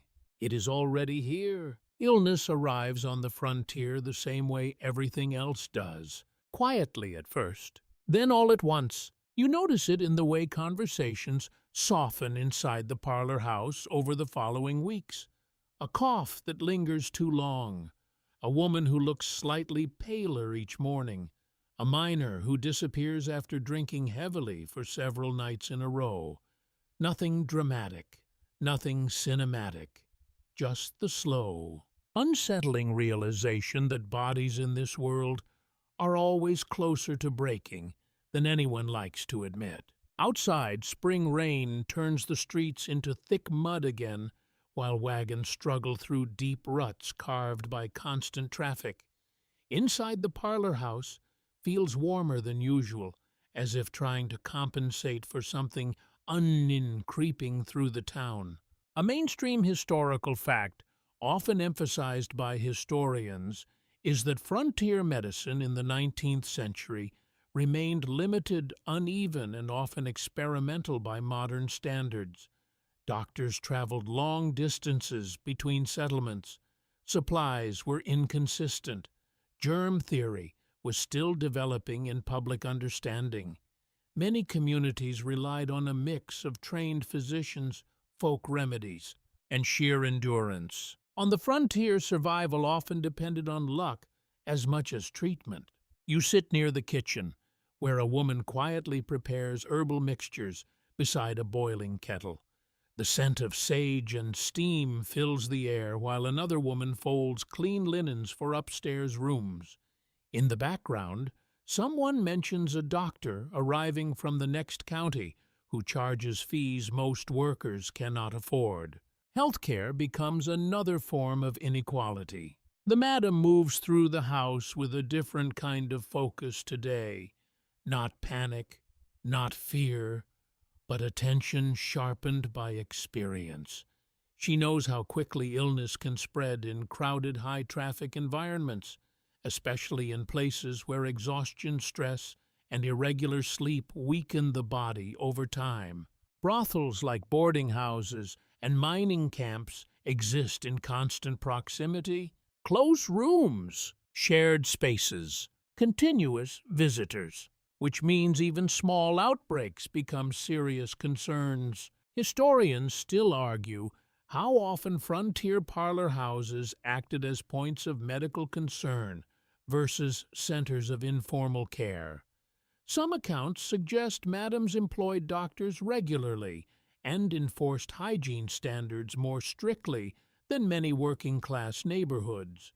Others describe outbreaks spreading quickly in towns with poor sanitation overall, affecting multiple districts equally. The truth likely varies widely depending on location and resources. A quirky tidbit survives from several Western cities where certain madams reportedly required customers to wash their hands and faces before entering upstairs rooms during illness seasons. One establishment in Nevada supposedly kept vinegar solutions near entrances during outbreaks, believing it helped clean the air, reflecting early but imperfect understandings of disease prevention. You hear the soft sound of coughing upstairs again, followed by the rustle of a door closing gently. No alarm spreads, but awareness does. In frontier communities, illness rarely remains private for long. Word travels quickly through interconnected social networks. Boarding houses, saloons, churches, and parlor houses exchange information constantly. Who is sick? Who is recovering? Who should be avoided for now? The parlor house becomes in some ways a monitoring point for the town's hidden health conditions. You notice how the women adjust routines subtly. More fresh air through windows when weather allows, hot baths more frequently, cleaner linens rotated faster, extra attention to customers who appear fatigued or feverish. Care exists here, not always formally, but practically. One older woman near the stove quietly mentions a miner who died last winter after refusing to rest long enough to recover from pneumonia. Another recalls a traveling salesman who insisted he was fine until collapsing in a hotel hallway 3 days later. On the frontier, pride can be fatal. The scent of medicine and hot water drifts through the house as evening approaches. Outside, rain continues falling steadily across muddy streets, while lanterns begin to glow once more in saloons and gambling halls, preparing for another night. Life does not pause for weakness. Not here, not anywhere on the frontier. In your ears, the echo changes into softer, heavier sounds now. Rain against wood, fire crackling in iron stoves, a distant carriage wheel splashing through mud outside the window. The madam speaks briefly with a doctor who has arrived at the back entrance. Their conversation is calm but serious. Payment, advice, supplies, a quiet exchange of practical concerns rather than emotion. When he leaves, she remains still for a moment longer than usual, perhaps thinking, perhaps calculating, perhaps simply acknowledging that in this world, control always has limits. Inside the parlor house, life continues with careful adjustments. No dramatic shifts, just small changes in routine designed to prevent larger problems. And somewhere beyond the windows, the frontier keeps expanding anyway, indifferent to whether the people living within it are ready or not. Loneliness on the frontier rarely announces itself. It builds quietly instead, like dust gathering in corners that no one has time to clean. By the time you notice it, it is already everywhere. Inside the parlor house, the nights continue as usual. Music, laughter, cards shuffling under lamplight, the soft rustle of silk dresses moving through warm rooms filled with cigar smoke and perfume. On the surface, everything appears lively, even crowded. But if you look closely, you begin to see the spaces between people. A man sitting too long without speaking. A woman smiling a little too perfectly. A gambler laughing at jokes that are no longer funny to him. A miner staring into his drink as if trying to remember something he lost a long time ago. Loneliness on the frontier is not simply about being alone. It is about being far from anything that feels permanent. A mainstream historical fact often noted by historians is that mobility defined much of 19th century Western life. Men moved between mining camps, railroad construction sites, cattle drives, and expanding towns. Even families who settled often experienced long separations due to work migration or economic necessity. Movement created opportunity, but it also weakened connection. You stand near the upstairs balcony and watch a couple of customers downstairs. One is a traveling salesman who speaks constantly but says very little of substance. The other is a ranch hand who has not been back to his family in over a year.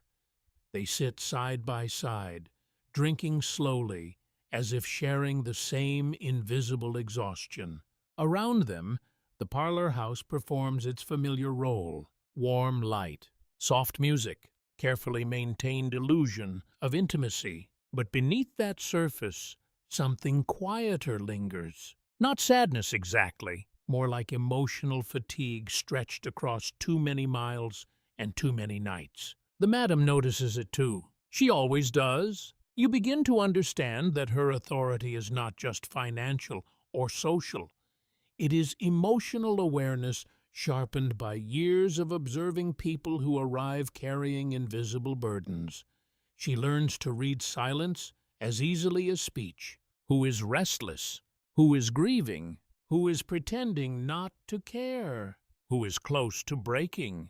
Historians still argue whether madams on the frontier functioned partly as surrogate caretakers in emotionally unstable environments, or whether that perception is simply a modern projection. Yet surviving letters and accounts often describe these women as unusually perceptive about human behavior, perhaps because their livelihoods depended on understanding it quickly. In this world, empathy and economics often overlap. A quirky tidbit survives from a frontier memoir describing a madam who allegedly kept a small room upstairs, filled with books and quiet seating, where certain customers could simply talk or rest without pressure to spend money. Whether entirely accurate or idealized, the story reflects a deeper truth about these spaces.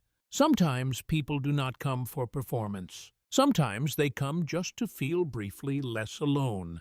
The scent of coffee and warm bread drifts through the kitchen as evening preparations begin again.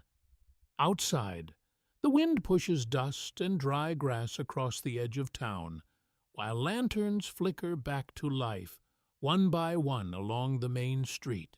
Another night is forming, always another night.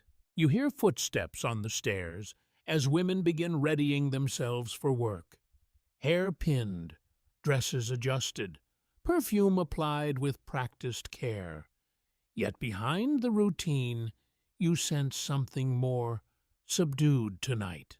Less excitement, more endurance. Loneliness does not always make people sad in obvious ways. Sometimes it simply makes them quieter, more efficient, less surprised by anything. One woman near the mirror pauses while fastening her gloves and stares at her reflection longer than usual. Another adjusts a necklace that catches the light from the lamp, then exhales slowly as if steadying herself. The frontier changes people, not only through danger, but through repetition, day after day, night after night, always moving, always adjusting, never fully settling. In your ears, the echo shifts into softer, more internal sounds now. The faint hum of conversation downstairs, the creak of wood under footsteps, the distant laughter of a customer trying too hard to feel cheerful. A man at the bar suddenly speaks about his hometown in Ohio with unusual softness, as if the memory itself has weight.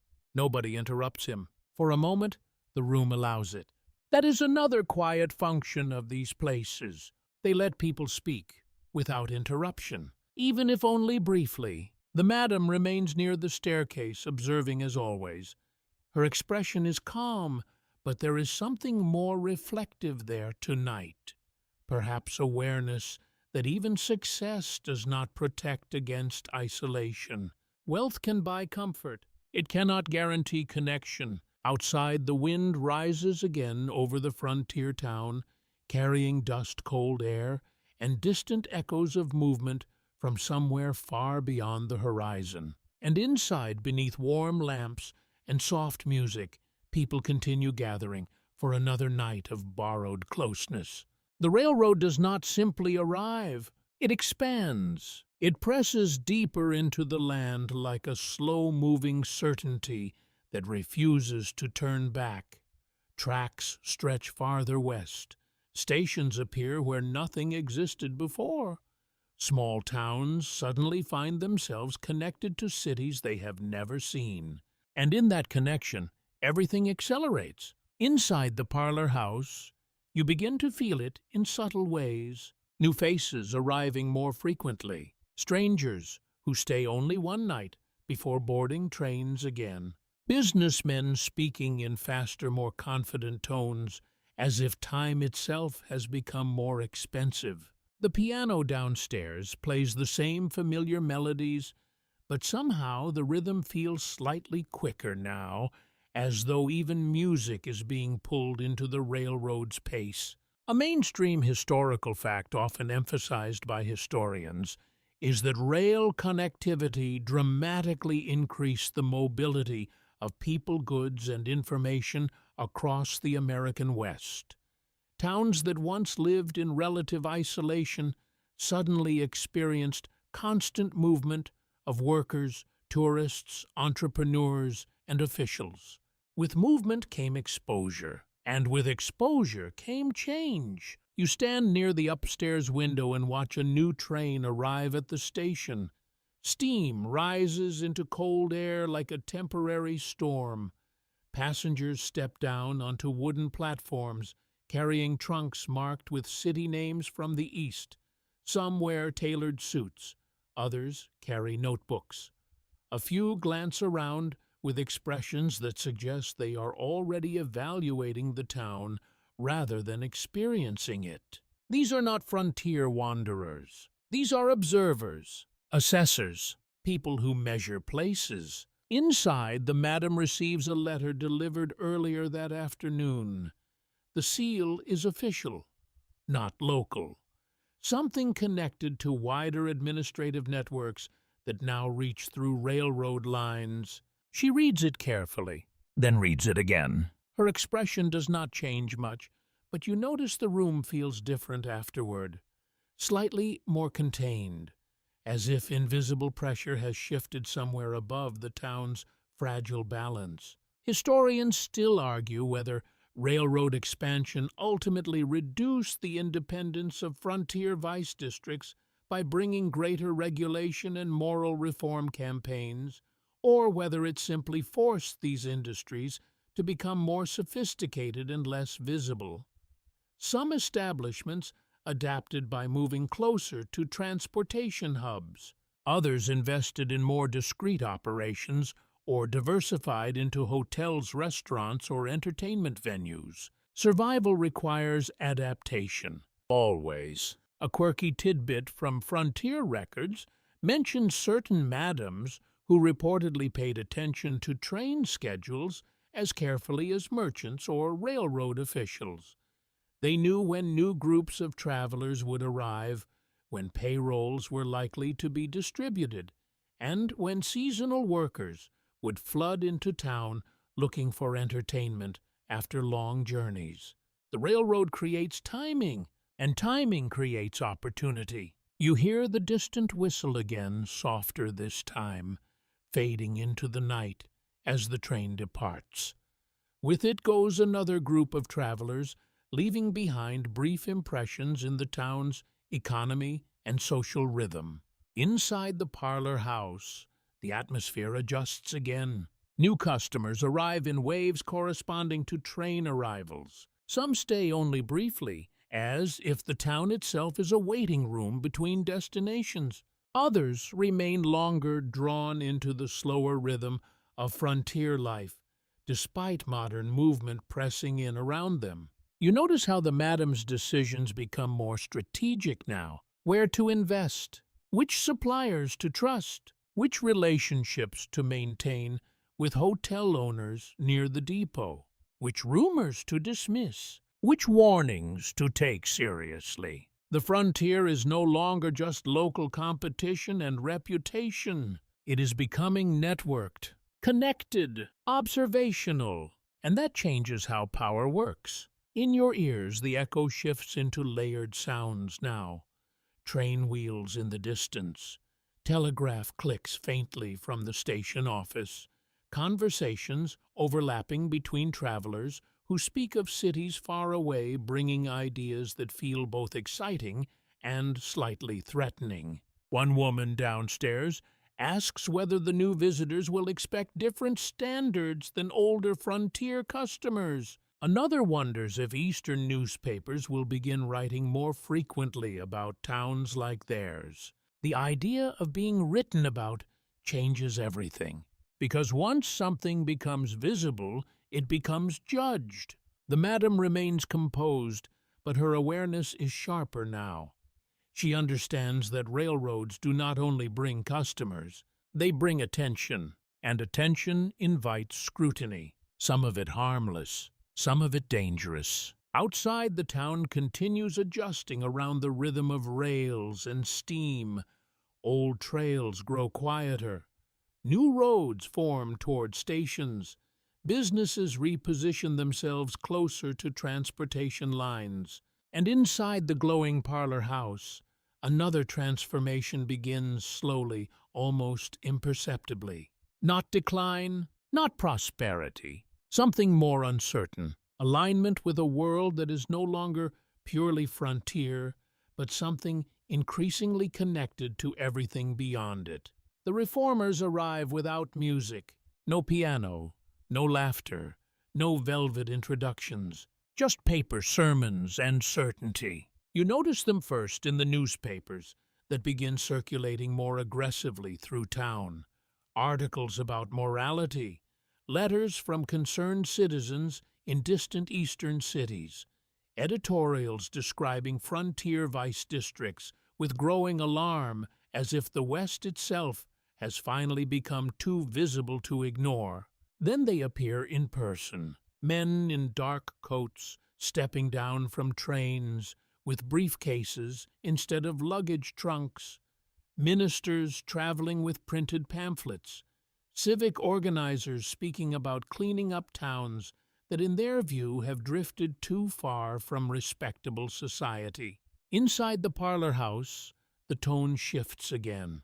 Not panic, but calculation. A mainstream historical fact often noted by historians is that late 19th century America experienced a widespread moral reform movement targeting gambling, alcohol, and prostitution, especially in rapidly growing railroad and mining towns.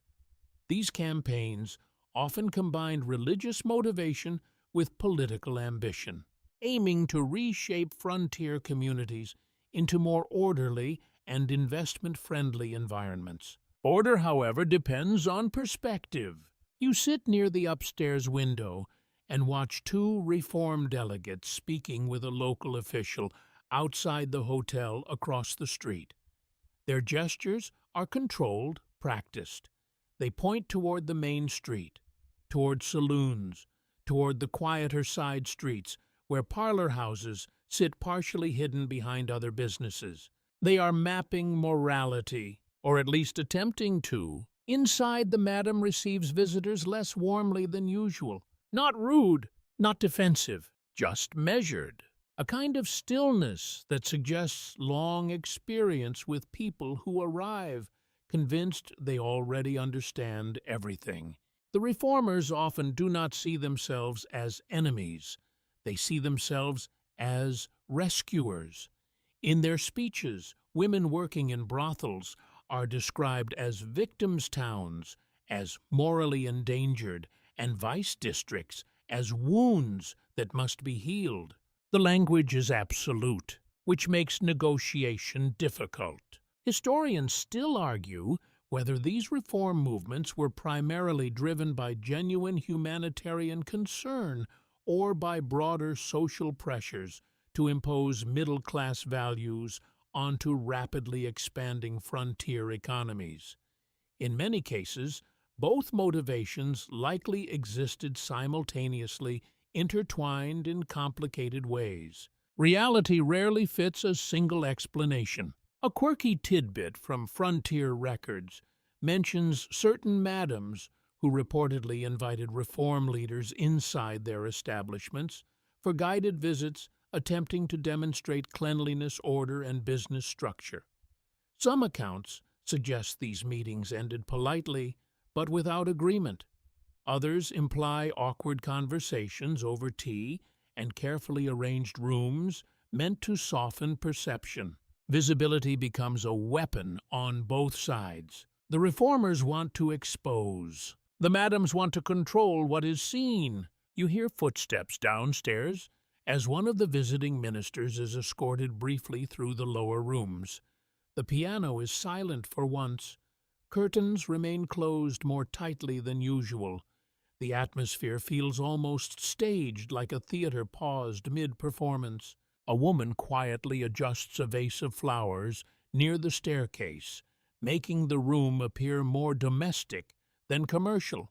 Presentation matters more than ever. Outside, rain begins falling again over the muddy streets while lantern light flickers in damp air. The town looks smaller tonight, more contained, as if boundaries are tightening slowly around it. The reformers speak with local officials for hours. You cannot hear everything, but fragments drift upward through the wooden floorboards.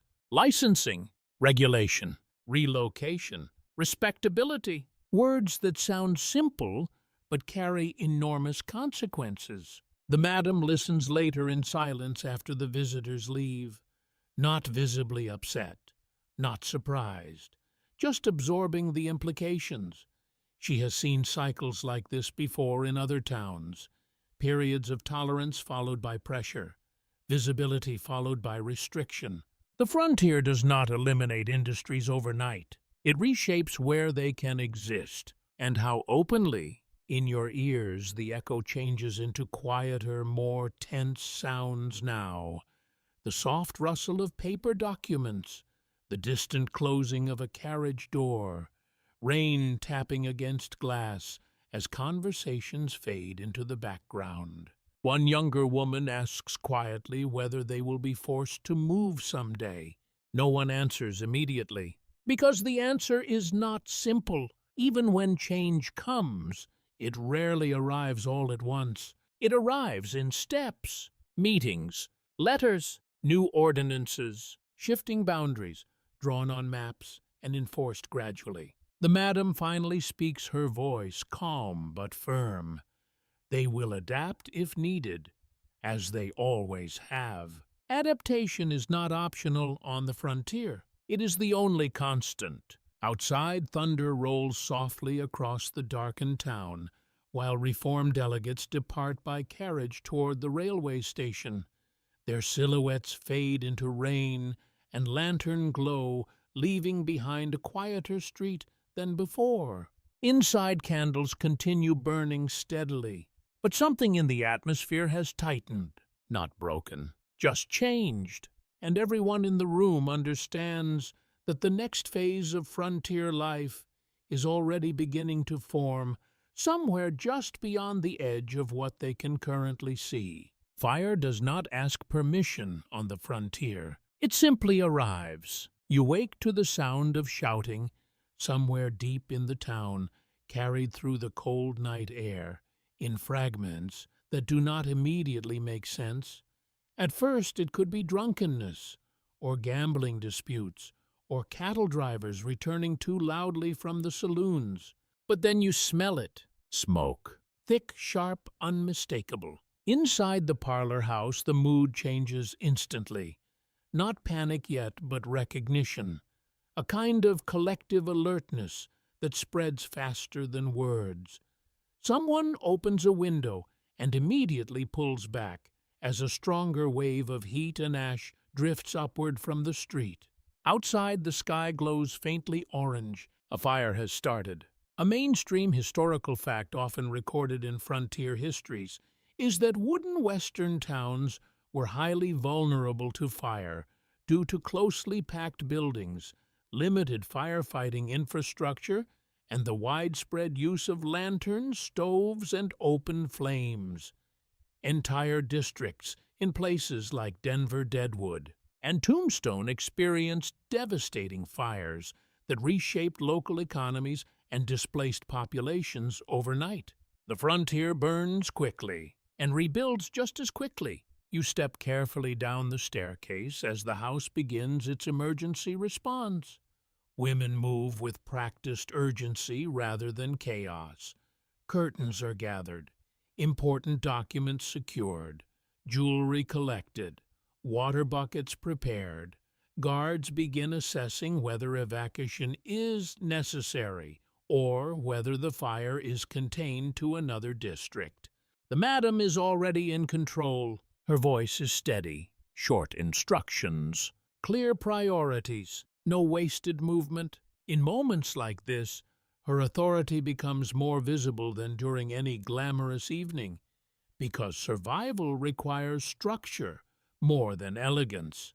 Outside, the street is alive with motion. Men run with buckets toward the fire. Horses rear nervously as heat intensifies. Smoke curls between buildings, turning lantern light into trembling halos. Somewhere down the block, a roof collapses with a deep cracking sound that echoes through the entire town.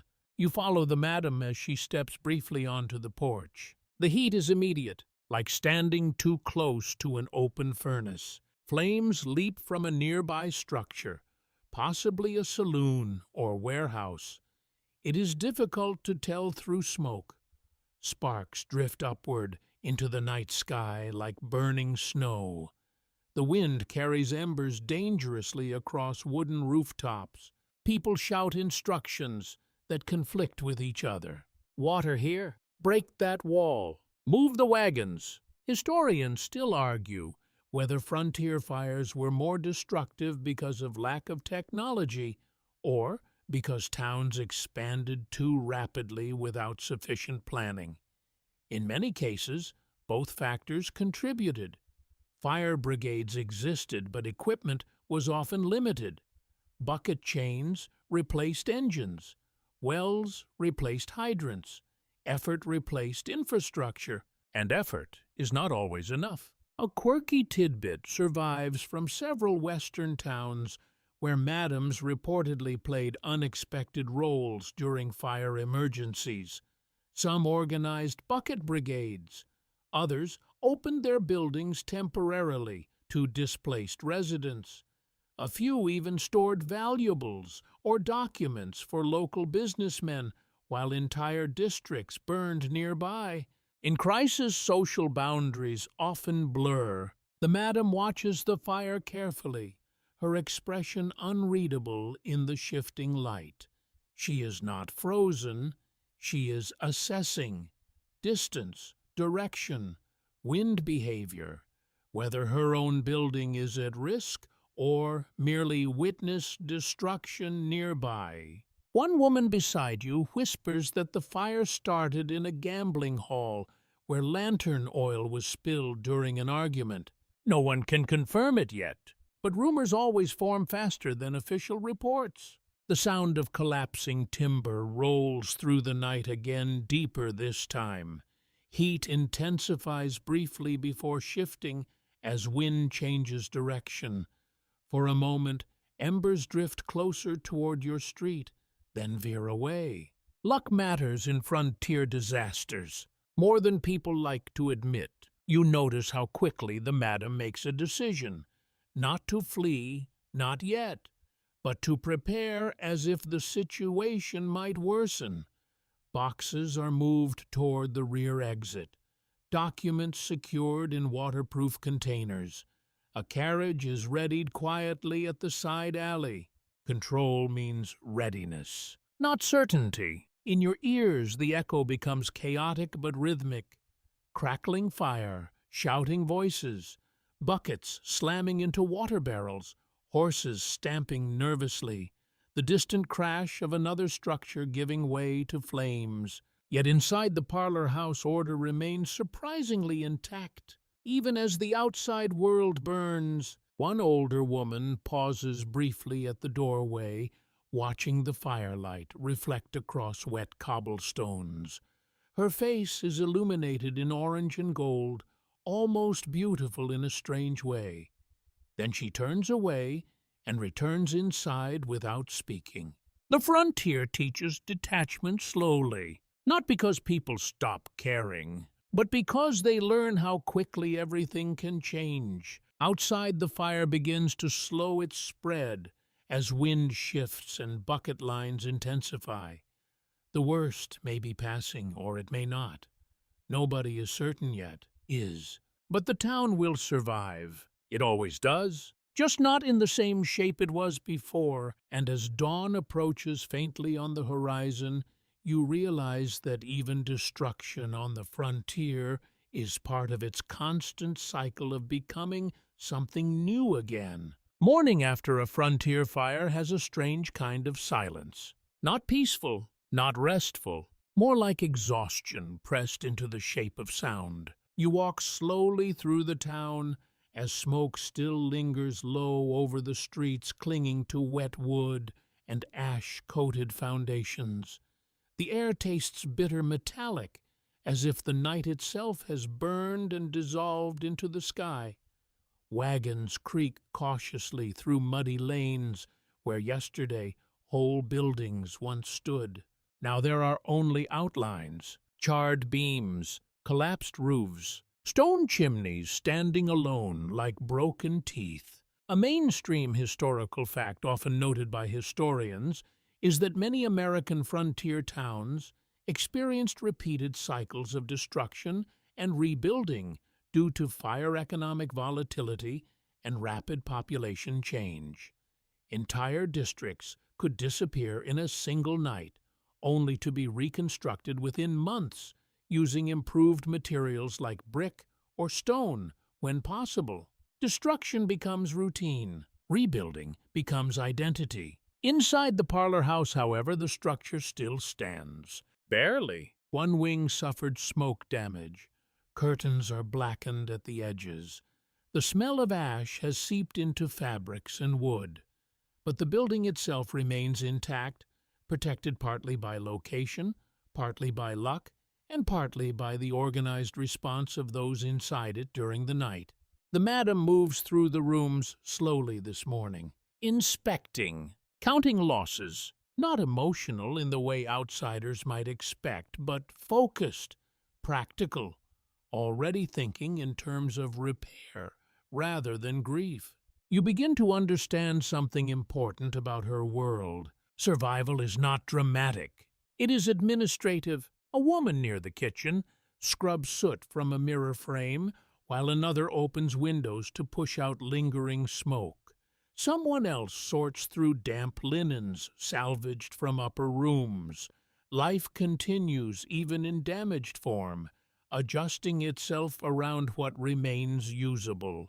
Historians still argue whether frontier madams were unusually resilient compared to other business owners, or whether the nature of their work simply forced constant crisis management. Fire illness, economic shifts, legal pressure, and competition all required immediate adaptation. There was rarely time to pause, only to respond. A quirky tidbit survives from Western newspapers, describing a brothel that reopened service within 2 days after a fire operating temporarily out of a nearby rented hall while repairs were underway. Whether fully accurate or slightly exaggerated, the story reflects how quickly some establishments returned to operation due to financial necessity. The frontier does not reward inactivity. You step outside again where townspeople gather around burned remains of buildings. Some stare in disbelief. Others already begin clearing debris. Children pick through ash looking for recognizable objects. A man kneels silently beside what was once his shop, holding a warped piece of metal that might have been a sign. Loss becomes visible here, unavoidable, yet not final. Because even as grief settles, planning begins again. Lumber arrives faster after fires. Insurance discussions increase. New construction materials are debated, and in many cases, entire districts are redesigned. Inside the parlor house, talk turns toward repairs as well. Costs, supplies, which rooms can be restored quickly, which must be rebuilt, which decorative items can be salvaged. The madam speaks with contractors later in the morning. Her tone remains calm, almost businesslike. Negotiation replaces emotion. That is how stability returns. Not through denial, through action. In your ears, the echo becomes softer now. Hammering begins in the distance where rebuilding has already started. Saw blades cutting new timber, voices calling measurements across damaged lots, life pushing forward even before smoke fully clears. One woman near the staircase says quietly that they were lucky. Another corrects her gently. Not luck, preparation, and experience. The distinction matters here. Outside sunlight finally breaks through lingering smoke, casting pale light across the ruins. Shadows stretch long and uncertain across ground, still wet from overnight firefighting efforts. The town looks wounded, but not defeated. Frontier towns rarely stay defeated for long. You notice how quickly optimism begins to reappear in small forms. A shopkeeper discussing rebuilding plans, a wagon arriving with fresh supplies, a man offering to clear debris for payment. Opportunity emerges immediately after destruction. Always has. The madam stands briefly at the doorway, looking out across the changed street. Her expression is thoughtful, not mournful. She has seen this before in other towns. Fire does not end business. It relocates, It reshapes it, sometimes even strengthens it. But it always changes things. Always. Behind her, the parlor house begins its slow return to normal operation. Repairs will take time, yet some rooms already reopen. Candles are replaced, floors cleaned. Music will return soon, because on the frontier, waiting too long is its own kind of risk. And life, even after fire, does not pause. It simply continues in a slightly different form than before. Time does not feel linear on the frontier. It feels cyclical, like smoke rising, dispersing, and then somehow returning again in a different shape. Months have passed since the fire, though the town still carries faint reminders of it. New lumber replaces old ruins. Fresh paint covers rebuilt storefronts. The streets look cleaner in some places and more temporary in others, as if the entire town is still deciding what version of itself it wants to become. And inside the parlor house, life has resumed its familiar rhythm. Music at night, quiet labor by day, carefully maintained warmth against the ever-present uncertainty outside. But something has shifted. Subtly, the railroad brings more travelers now. Reform pressures come and go in waves. Competition rises and falls. Fires, illness, and economic changes continue their cycle. Yet through all of it, the Madame remains. Older now, not diminished. Refined, stronger in a quieter way that does not need announcement. A mainstream historical fact, often emphasized by historians, is that many frontier towns transitioned from chaotic boom settlements into more structured municipalities by the early 20th century. Vice districts were either regulated more tightly, pushed into less visible areas, or gradually replaced by other forms of entertainment as cities modernized. But this transition was not sudden. It unfolded slowly, unevenly. Town by town, you stand once more in the upstairs corridor looking out over the street below. The same street where mud-fire trains, reformers, and countless strangers once passed through in rapid succession. Now, it feels slightly more organized, slightly more permanent, yet still fragile beneath the surface. A carriage rolls past, carrying well-dressed travelers heading toward the railroad station. A group of workers repair a nearby storefront. Children play briefly near a water pump before being called home. Life continues layered over memory. Inside the parlor house glows softly, not as extravagant as its earliest days, but more stable, more deliberate. The women who remain here now move with practiced ease, shaped by years of adaptation. Some have left over time, others found different paths westward. A few stayed and grew into roles of management instruction or quieter leadership. The Madam watches it all with calm attention. She understands something that outsiders rarely grasp. Her world was never about permanence, it was about endurance. You hear faint piano notes downstairs, slower now, almost reflective. A customer speaks softly about leaving town tomorrow. Another laughs gently at a memory that feels distant, even as it is being told.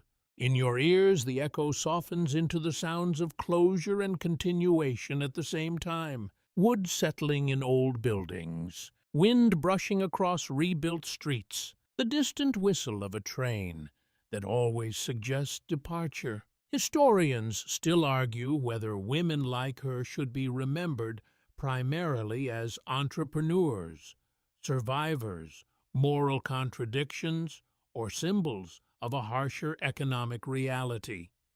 The truth resists a single definition, because she was all of those things at different moments. And sometimes more than that. A quiet tidbit survives in frontier memory that some former madams, after leaving the business, quietly invested in property hotels or boarding houses blending into respectable society in ways that erased their earlier reputations. Others remained tied to the communities they helped shape, even as those communities changed around them. The West rarely forgets, but it often rewrites. You notice how the madam pauses at the window, one last time, looking out at the town that once burned, once ascended rapidly with railroads, once argued about morality, once filled with music and violence and reinvention. Everything here has changed, many times, and will likely change again. Yet for a brief moment, beneath soft lamplight and distant piano music, there is a sense of quiet understanding.